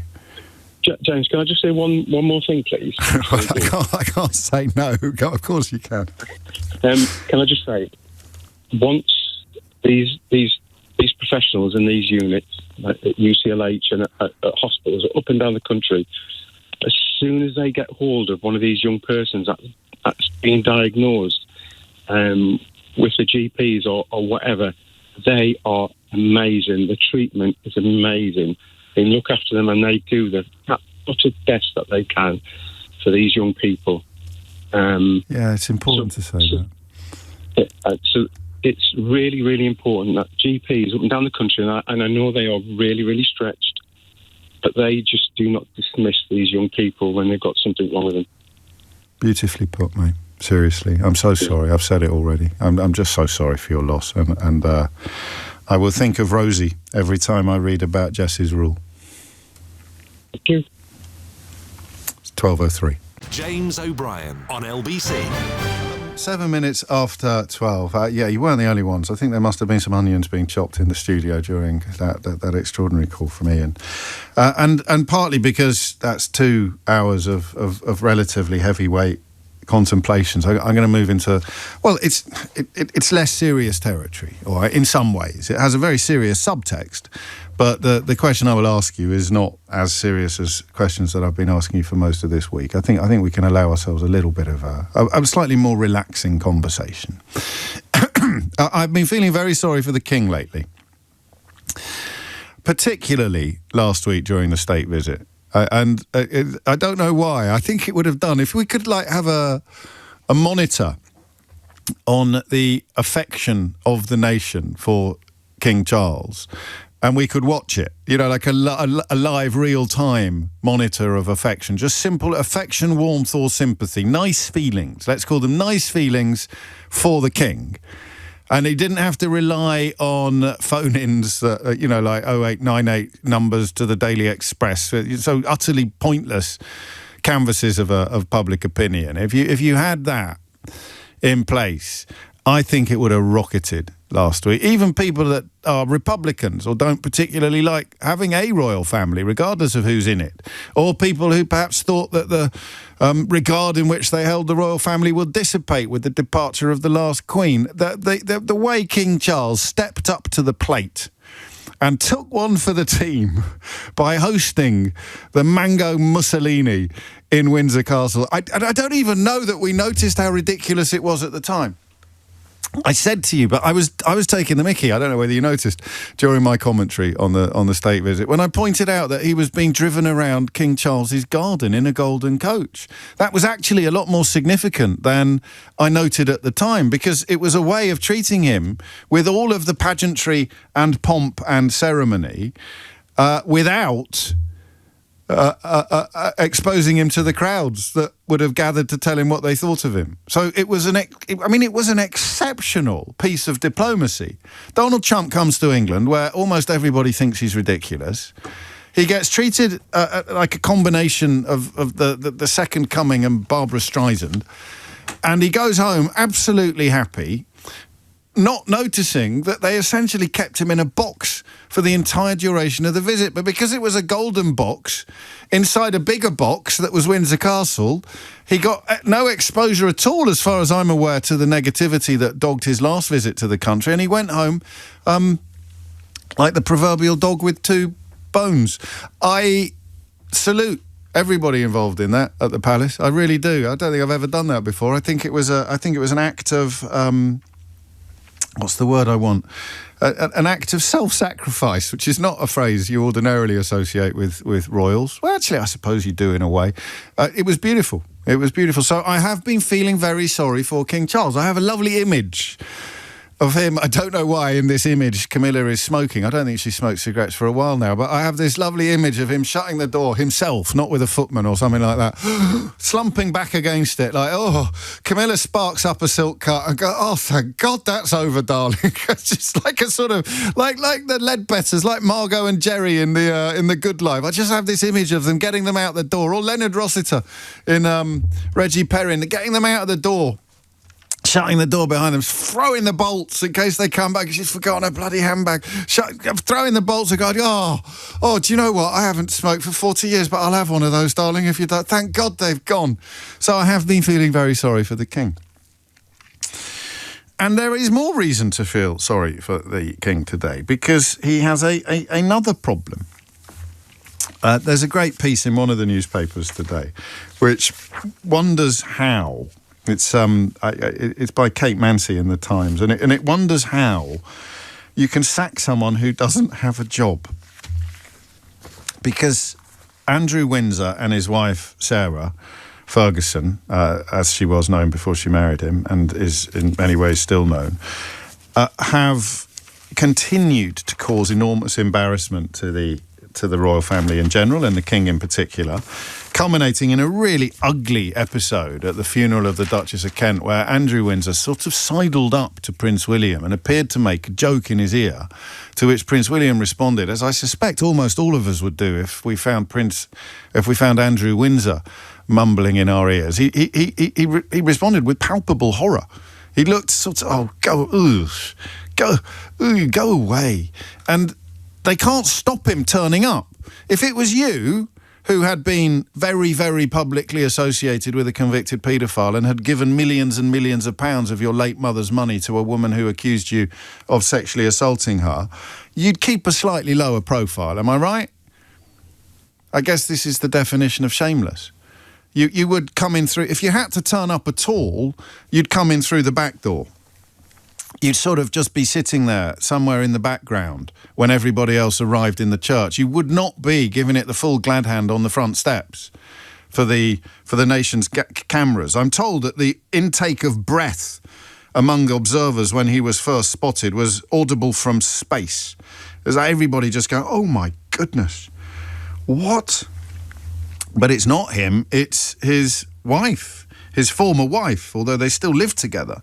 It's his former wife who's in the news today, because it has emerged that despite publicly disavowing Jeffrey Epstein, she sent him, after telling the public that she would never have anything to do with him again, she sent him letters or communications that can only be described as grovelling.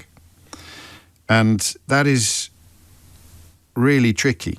It's the same territory that Peter Mandelson found himself in. And Peter Mandelson, of course, got fired from his job when it emerged that he had been treacly. It's not just retaining contact with the man, which is pretty gross anyway, but it's the incredibly purple language deployed to keep relations alive. So Mandelson got done essentially for being so grossly sycophantic towards Epstein after his crimes, or some of his crimes, had been established. And what she has done is actually almost identical. She has written to him apologising for publicly disavowing him.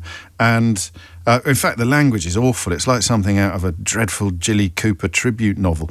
I know you feel hellaciously let down by me from what you were either told or read, and I must humbly apologise to you and your heart for that. You have always been a steadfast, generous and supreme friend to me and my family. So if Mandelson was an 8 on the ick factor, she's gone up to 11. She's done the Spinal Tap on the ick factor and gone up to 11. As you know, I did not, absolutely not say the P word. that's paedophile, spoiler alert, about you, but understand it was reported that I did. Her defence, which I am duty-bound to share with you, is that she was really worried that the paedophile was going to sue her for calling him a paedophile. And therefore she had to privately reach out with incredibly warm words of love from her heart, while publicly insisting that she was never going to have anything to do with him again and she wished she'd never met the bloke. So, this is a growing problem in a way. 7 charities, no less, have chosen to disassociate themselves from a woman who is still entitled to call herself the Duchess of York. It began with a small children's hospice in Dorset and Wiltshire. I've got nothing funny to say about any of this because they benefit from the patronage of prominent people, particularly royals, and it would be a difficult decision for them to make. Well, it would be an easy decision for them to make, but it will be a difficult disassociation for some of these organisations to absorb. The Teenage Cancer Trust, actually, is one of them, but it was Julia's House, a small hospice in Dorset and Wiltshire, that went first, and then there was a sort of domino effect as one by one all of these charities left her behind. The line I loved in this article in the Times today is this: it leaves the palace in an embarrassing quandary. How do you sack someone who doesn't have a job? How does the king, as head of the Church of England, bar someone from a cathedral or stop them coming to church at Christmas? It seems to me that none of them want him anywhere near the public appearances. None of them want him or his wife and if she was slightly behind him on the embarrassment stakes, she's now caught him up completely. So Charles, William, all the rest of them would want him to sort of disappear, or at least to observe a very, very long period of invisibility and silence. But he keeps popping up like a bad penny or an unflushable item. And I have a question for you. It's very different from the questions that I normally ask you. You can take it as seriously or as flippantly as you please, but I want you to tell me what you think the king should do. How do you sack someone who hasn't got a job? How does the head of the Church of England bar someone from a Church of England cathedral? How do you solve a problem like Fergie or Andrew Windsor? What do you think he should do? What can the king do? I mean, he must feel a little bit cursed at the moment, doesn't he? And also the Jeffrey Epstein thing, when you think about it, reached into every corner of Trump's visit to the United States. Him and Trump were bezies. Mandelson, the ambassador to the court of King Trump, had to be shown the door because he'd been bezies with Epstein, and now it turns out that Andrew Windsor's wife was bezies with Epstein as well as Andrew Windsor. His tentacles reach into every single corner of this story. But that perhaps is a conversation for a different day. The conversation that I want to have today is this one. What should he do? What should the king do about? What can he do? What should he do? And then the bit that might tempt you in, despite the fact that you've never phoned a radio programme before, what would you do? What would you do? Imagine you were the king and your brother is, by all accounts, a wrong-un. I just mean by that someone, an undesirable presence, shall we say, at all family and public events, especially public events. His wife has now joined him on that list in the most shameful of fashions. Imagine you were the king. What would you do? How would you deal with this? All right? What would you do? So there's 2 elements. They might be the same question in a way, but one of them is, what do you think he should do? The other one, the one I really want you to have a go at, is what do you think you would do in the same situation? How would you deal with this problem?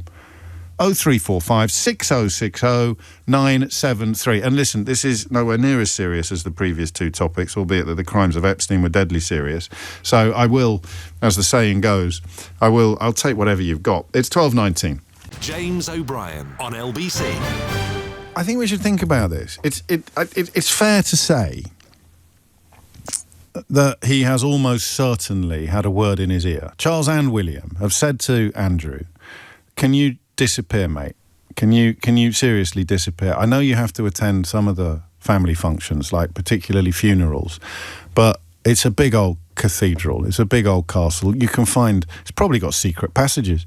You can find, we'll just see you there, all right? Can you just stop turning up when the cameras are there? And he has clearly said to them, get lost.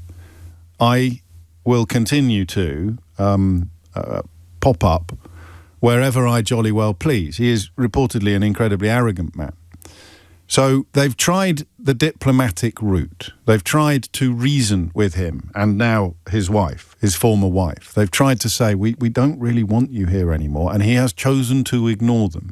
So if you were King Charles, genuine question, it's a serious question, but it doesn't necessarily need a serious answer. If you were King Charles, what would you do? How would you solve this problem?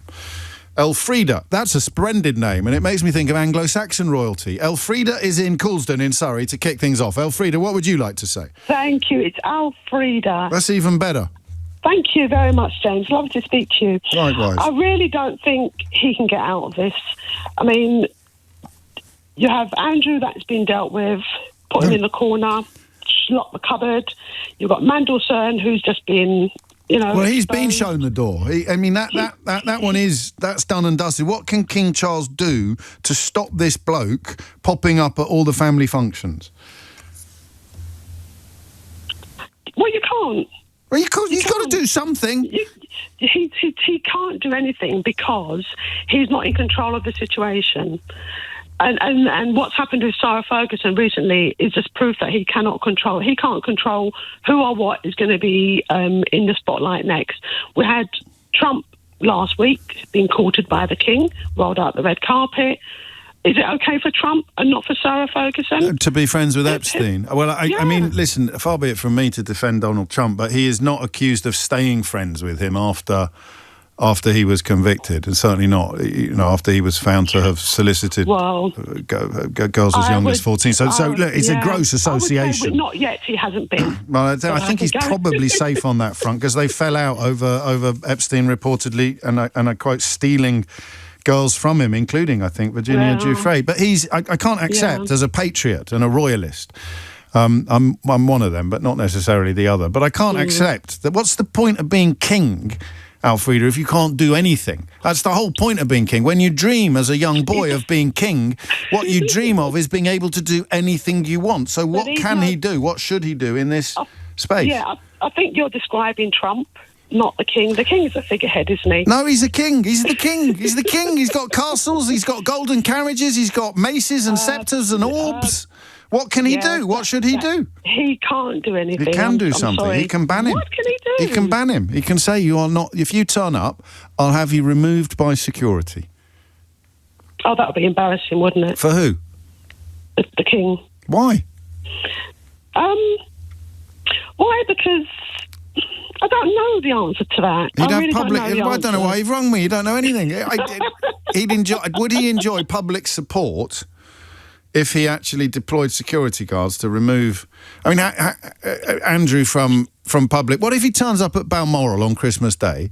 None of them want him there, and you're saying there's nothing they can do about it. They're one of the most powerful families in the land, and there's nothing they can do about it. At their own gaff, someone that they don't want there, regardless of what their association with them is, whether it's families or friends, that someone keeps turning up and they can't get rid of him.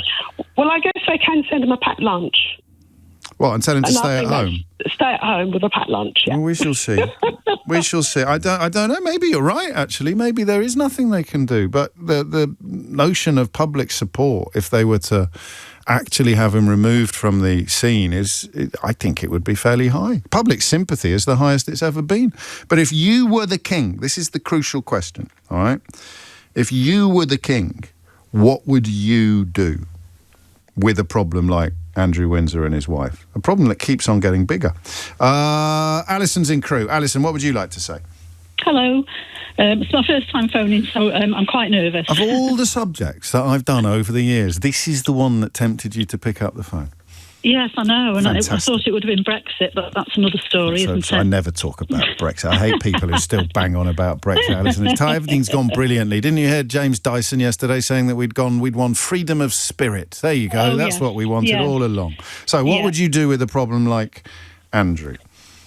Well, I think he's sort of in denial, isn't he? He's Yes. He's disgraced, isn't he? Yes. The public don't like him, and his family haven't got much time for him either. Looks And that although he's denied everything that sort of happened, he can't deny that he was big friends with Jeffrey, can he? Really? After he was known to be an offender. This is exactly the same problem that Peter Mandelson had and has. Yes, But the added dimension of Sarah Ferguson is the sycophantic. What's the word I want? Syrupy. I don't know. What's the word? Yeah, the yeah. language used in the letters of reconciliation. As with Mandelson, it's extraordinary that they would do that after the first conviction. Yeah. I mean, I think as well that probably Epstein is one of those people that flatters people and gets what he wants out of people, and probably they feel that they've got to be like that. He They're must have almost, been- in a way, they're almost like victims themselves. Well, you know, they got groomed. I'll give you that. But Yeah, I mean, she got money. Daily Mail Yeah, uses the figure of of £2 course, yeah. million in one article Yeah, today. The known yeah. figure is £15,000. But given that she had £2 million worth of debt, it seems unlikely that would justify the level of sycophancy that's on display. So, what would you do if I'm making you King Alison of Crewe? What are you going to do? I was thinking back to the 1960s because I'm quite old. Yeah. I'm just about old enough to remember that. And I was thinking of John Profumo and how after the scandal with his affair with Christine Keeler and so on, he resigned, didn't he, or he's forced to resign, and then he devoted the rest of his life to charity. And I think Andrew needs to do something like that. He needs to find a purpose in life. Yeah, you're taking it quite seriously. You're not telling us what the king should do. You're telling us what he should do. Well, yes, I think the king should encourage him to do something like that. I mean, I've got two thoughts. The first is that's a really good idea, but it's one that has to be authentic, isn't it? Yeah, that's true, and it wouldn't be. So Profumo, I think, worked with the homeless. I've got it in the back of my brain. Yeah, and you certainly don't have to be old to remember that. They're still making films about it now. Yes, of course. And the second thought that I've got is it wouldn't really be fair on the homeless people. Well, I was thinking, I don't know, it doesn't have to be homeless, does it? No. It could be environmental work on an estate in the middle of Nowhere. Wales or somewhere where he's not near to... So do something useful miles do something away useful. from here. Miles Find a away purpose from in life. I like that, but of course the problem you've got is the arrogance. If he doesn't believe or accept that he's done anything wrong, this is, of course, a man who claims on national television that he doesn't sweat. He is not going to feel that he needs to be rehabilitated if he is still nursing a huge sense of grievance and victimhood and believes that he hasn't done anything wrong. But I like that. I mean, we don't get enough of that anymore. Public penance, you would call it, and Andrew would be, if he had the conscience and the wherewithal, he'd be an almost perfect example of somebody who should be publicly atoning for what he has done instead of seeking to enjoy all of the trappings of royalty without actually being an official member of the royal family anymore.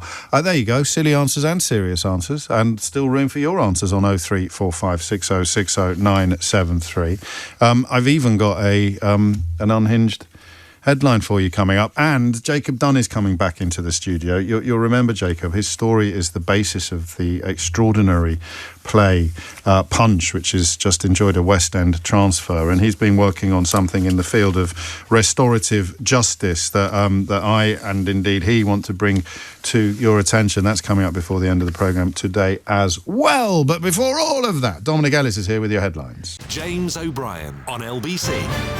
12:33. I tell you, there are a few writers who've brought me more joy over the years than Sue Townsend. And her output was not confined to Adrian Mole. She wrote an absolutely gorgeous novel called The Queen and I, which posits the abolition of the royal family. The entire royal family has to leave Buckingham Palace and move to a council estate, which, if memory serves, was just outside Leicester. And, you have the Queen being visited by social workers. You've got Prince Philip really struggling with the situation while the Queen quickly learned to cope. It was really, really funny. Charles does a lot of gardening. Diana, the Princess of Wales, begins affairs with the neighbours. The children, William and Harry, think the whole thing is a wonderful adventure. It's a work of genius.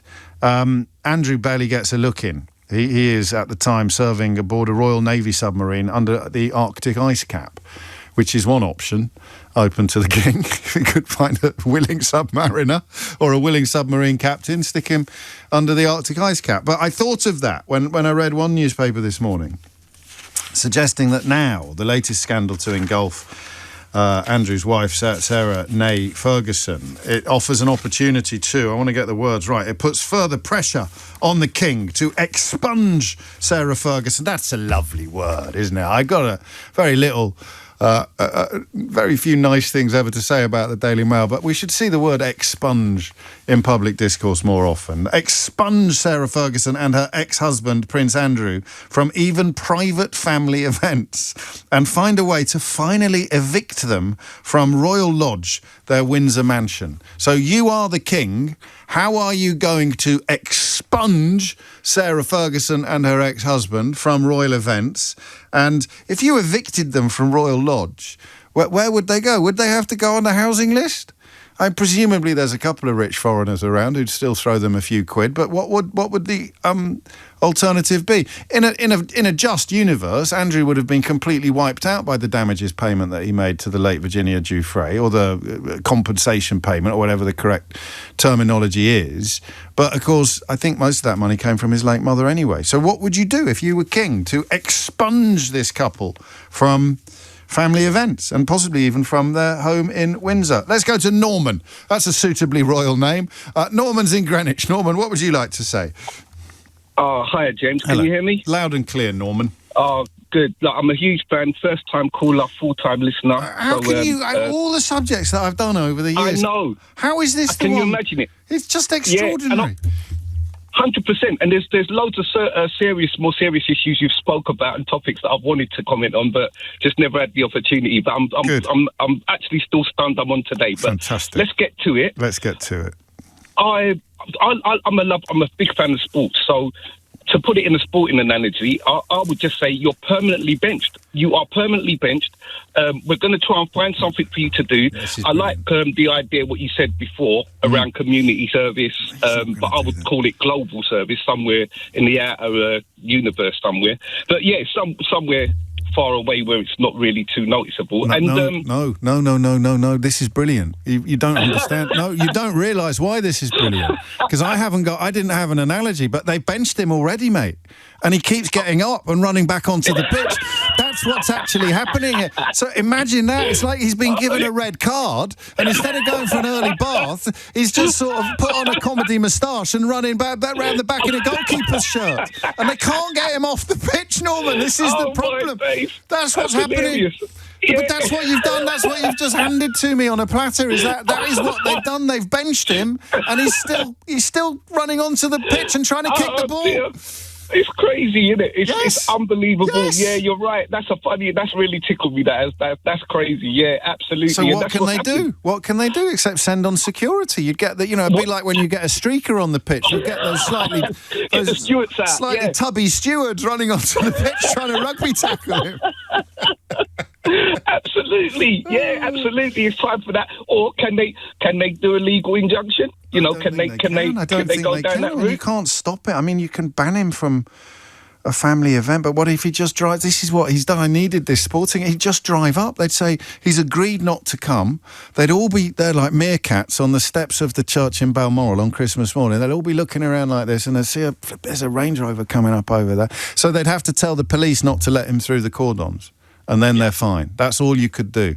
So you'd have one time when all of the photographers were taking pictures of them being turned away by the security cordon, but then hopefully even he would then get the message and he wouldn't try it again. So you've got one embarrassing Christmas and then it's all over. Absolutely, yeah. I think we just worked it out. I think this is what he's going to have to do. Absolutely, because through the embarrassment, surely you wouldn't try that again, and obviously the public exposure of that.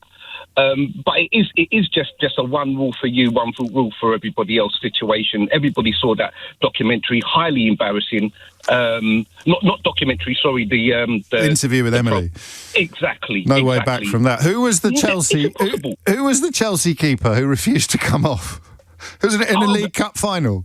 Yes, yeah. I can't remember his name like obeyed to me, but yeah, he wouldn't be subbed. So that's who he is. He's he's not. He's even worse than that. He's been sent off and he's come back on. What are you going to do about it? And the king is, I don't know, teammate, referee, brother, all of those things. I love that. Thank you, Noah. It was worth the wait, wasn't it, for Norman's debut on the programme? 20 minutes to 1 is the time. What would you do? What can you do to deal with somebody? How do you sack somebody who hasn't got a job? So the Times goes in quite measured. The Daily Mail goes bonkers, as you'd expect. Ban him, expunge them from even private family events and find a way to finally evict them from Royal Lodge. I suppose on a slightly more serious note, we could ask whether you think they should do that or whether it would be a punishment too far. Andy's in Barnet. Andy, what have you got? So if I was King Charles, I would lock them in the Tower of London. It's about time that was opened up. It's be nice, recycle it, bring it back into business. Bring it back. Yes. They could go together and I'd make them memorise the whole book of Proverbs and then they could come out when they've done it. And do a little performance. Something that is a public humiliation. If you can't get the tower, just some form of penance like stocks or a pillory or something like that. No, I think they should be locked up. You know, then you can show... I think Donald Trump would like that he's wielding a bit of power, you know, lock him up. Kepa. The goalkeeper was called Kepa. Kepa the keeper. Or Keeper the keeper. That was the name of the fellow who wouldn't be taken off the pitch. And what would happen, do you think, if... Because your suggestion is a tiny bit too fanciful. What would happen if they actually instructed the Royal Protection Squad not to let his car through next time there is a family event? Well, that would be good. I think that could be the answer. Yeah, that could be good. That could be the way forward. But you don't think we should punish them then? No, well, they haven't actually broken any laws. You know, we don't want to sort of go completely Tudor on them. You can't be locking up people in the tower just for displeasing them. That would be Trumpian, and I don't want King Charles to go down that line. Although I did read that Trump suggested to him, did I dream this or did this happen? Trump suggested to him that he should start calling himself Charles the Conqueror. Which brings us back to Norman, the last call before. Think about it. Anyway, I've got one of these for you today, and it involves not only a return to our favourite page of a national newspaper, but also the return of one of the most ridiculous figures to grace public life in the last few years. So it's an embarrassment of riches. Today's Unhinged headline. As far as I can tell, this is... I mean, where is the line between parody and prat? Do you know what I mean? If you're trying to do a parody, but you just end up being a prat. I don't know where the line is, but I think this is a semi-serious article. The Donald for PM, ? Britain needs a huge jolt and this might just be possible. I'll read you a little paragraph from it. If he were then elected, the King could send for him to ask him to form a government as Prime Minister. This constitutional possibility, an admittedly remote one, has the great virtue of winding up po-faced lefties who suffer from Trump derangement syndrome. But it also would be an excellent idea as this country needs a jolt of Trump to extricate it from the slough of despond. I was going to give you a clue as to who had written that by telling you it's someone who got sent to Balmoral by Boris Johnson to lie to the late Queen, but still cast himself as some sort of constitutional expert.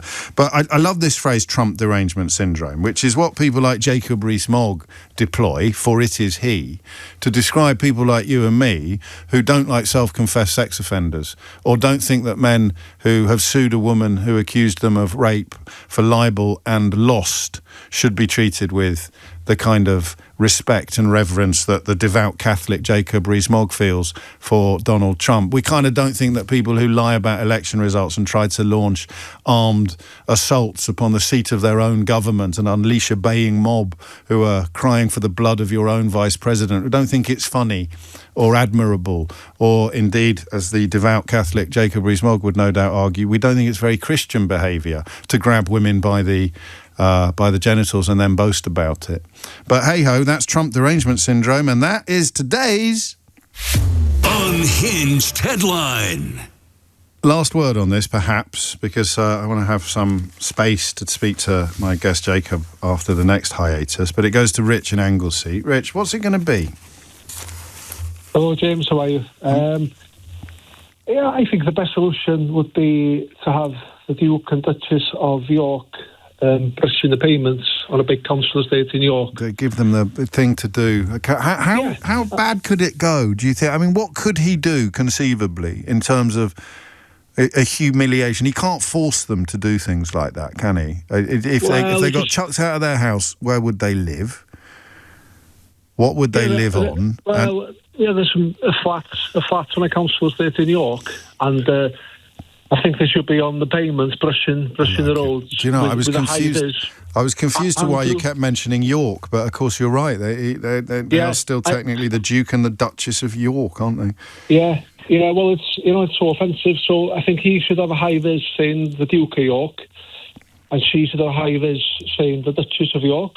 And I think that'll go down very well. When the Duke of Windsor abdicated, and his exile was more or less self-imposed, you have to presume that his brother had said, you won't be welcome back here any time, and that was somehow enforceable. But I suppose it relies upon cooperation, doesn't it? I don't, and that's your problem. That's the problem with your thing, is that you'd have to get cattle prods or something to get them up every morning and out on the streets of York sweeping up. But cooperation, I like this question. It's possibly a little bit more serious than I intended at the very top of the hour, because I don't know what they can do, but I do feel that they have to do something. It shames everybody to have this pair sort of hobnobbing around the place every time they appear in front of cameras. And there have been a couple of public events recently, I think both funerals, where he's sort of almost strutted down the aisle of the cathedral before taking his seat very, very near the front. There must be something they can do. Maybe they're not. Maybe they're choosing not to. I do not know.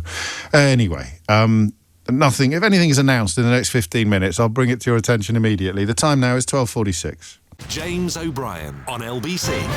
It is 12:49 and you are listening to James O'Brien on LBC. The last time my studio guest was with me in the studio, I hadn't seen the play that is based on his book, Right From Wrong. And I told you about it after I saw it. I told you about it a lot because it is an absolutely incredible play that James Graham, who has got the Midas touch really when it comes to drama, has worked with Jacob Dunne to bring to the stage. So it started, and it's why Julie Hesmondhalgh was a guest on Full Disclosure as well, late last year or early this year, because she plays the mother of a young man who was killed in a one-punch incident, and Jacob was the man who threw the punch. It's an extraordinary story of redemption and rehabilitation, because Jacob worked with the parents of James Hodgkinson, the young man that was killed, to bring a little bit more peace into all of their lives. And you have collaborated again on a new scheme which aims to change the law, Jacob. Yes, that's right. So the scheme is to make restorative justice a legal right for all victims to have access to, because at the moment only 1 in 20 victims are offered the service, despite restorative justice boasting a 24% reduction in reoffending rates. 8 in 10 victims who take part in restorative justice would recommend it to another victim of crime. And for every £1 spent on restorative justice, you save £14. So on all fronts, it's a win-win-win for society. It happens a lot in criminal justice cases, things that have the irresistible lure of logic do not necessarily happen because there's so much emotion caught up in crime itself, and particularly in the reporting of crime in certain corners of the media. And restorative justice can sometimes be portrayed as a bit touchy-feely, offering up too much to the perpetrator, and the perpetrator benefits from it enormously. But as you've just explained, when the perpetrator benefits, society benefits because they become less likely to become a repeat perpetrator. Repeat perpetrator and less victims, which is what I'm most passionate about doing, and creating safer streets. But I think for those who are critics of restorative justice and think it's touchy-feely, I think who is against victims' rights and victims' voice and victims having a choice in what they need in order to move forward and heal from the crime that's been committed against them? And the big part is them actually holding offenders accountable, because we often think that punishment, and it's rightly so, a lot of people should be sent to prison for the crimes they do, but what we do is we put them out of sight, out of mind, and they're never made aware of the real harm that they've caused. And so giving victims the opportunity to actually express the harm that offenders have caused allows them to no longer be in prison sitting around in ignorance about the harm and the impact of their offences. And that's what I would say to people who are critics, is that this is empowering victims, and we need to make this a legal right for victims, because they aren't getting a voice. And it's like a sort of victim statement in court, but interactive and a lot more urgent and a lot more face-to-face. And, of course, it unfolds when the dust of the case has settled and people are dealing with their trauma and their heartbreak, and those are the issues that the perpetrator could be in denial about, or could be avoiding responsibility for, but also is in ignorance of, because the only way they'll ever know the truth about the harm they've caused is to hear it from the victims themselves. So the new campaign that demands victims have a right to be heard, that's the four-word title of the campaign, in law. It speaks to, a failure at the moment of the system even to inform people that this is an opposite. So there's two prongs then. People need to know that it exists. And be offered a referral. And we need more actual avenues of referral to go down. Yeah. I'm going to just play a little clip of James's parents, Joan and David, talking about this from the other side of the table, and then we'll return. I think every victim should have the right to restorative justice. With every crime, there's two parts, and it has ripples on both families, and I think it helps heal so many people. Going through the restorative justice process gave me the key answers. And for me personally, I don't have any anger now. I have understanding about all the reasons that it happened. And you launched the campaign. It coincides with the simultaneous West End and Broadway openings of the play, which gives an indication of how powerful your story is and how brilliantly it's told on the stage. But for people who haven't seen it, what was your reaction when you heard that James's parents wanted to meet you? I had thought of them as fictional characters, and I didn't want to think about it because I didn't know what the impact would be. And so it was this weird kind of, I thought about them occasionally, but it was too difficult to think about them. And I think a lot of people in prison, or a lot of people that cause harm in general, tend to kind of shy away from thinking about the harm they've caused because they feel shameful about it, and they don't have an opportunity to actually express their remorse or to understand the harm they've caused in a safe space. And that's what restorative justice essentially offers people to do. And the first time you sat opposite them, or the first time you I always think of the biscuits from the play. It's a really clever device, that, isn't it? A really clever dramatic device, because it universalises it and it humanises it. But the first time you met them, can you remember what your emotions were in that moment? I was just petrified. Yeah. And I think that's what some people think is always nicey, touchy. For it was harder going to meet them than it was spending time in prison.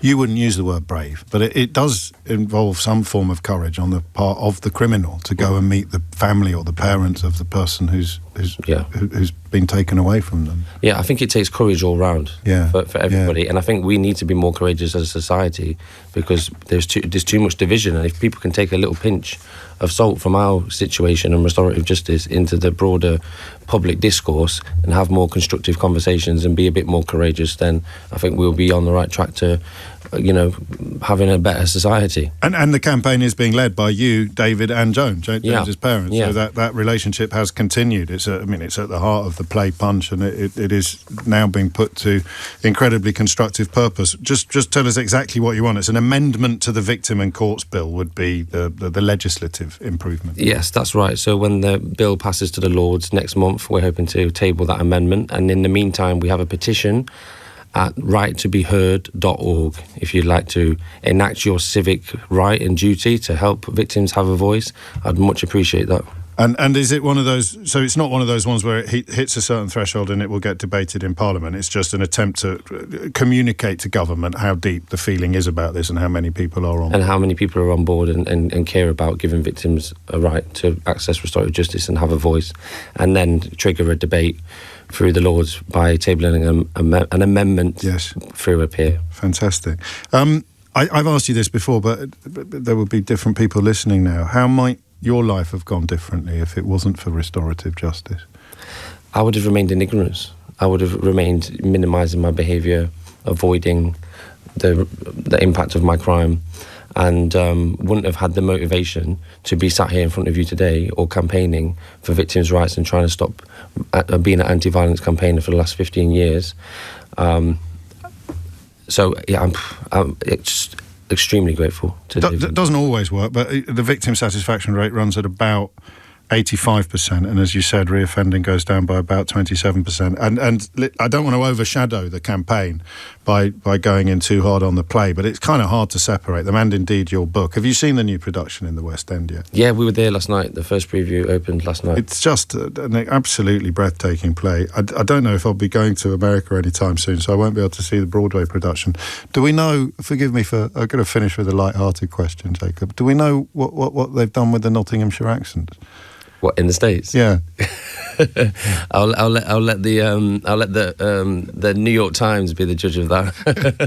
But they're going for it, are they? They're not playing America. Yeah, they're going for it. They're going for the regional accent, Nottingham accent. And it's a tricky one. It is a tricky one. It's one of my all-time favourite accents, but it is not an easy one to do by any stretch. But they're all fully supportive of the campaign as well. The cast on both sides of the pond and really committed to this important story in this time of division. Fantastic. The website again for the campaign? righttobeheard.org. Top man, Jacob Dunne, the restorative justice campaigner and now leader of or joint leader of the Right to Be Heard campaign. Thank you. If you missed any of today's show, you can listen back on Catch Up on Global Player and the LBC app. You can stay up to date on the top stories and opinions. You can put your news categories in the order you want. You can pause and rewind live radio and listen to a range of podcasts. So download the official LBC app for free from your app store now. Tom Swarbrick will be with you at 4, but now on LBC, it's Sheila Fogarty. James O'Brien on LBC.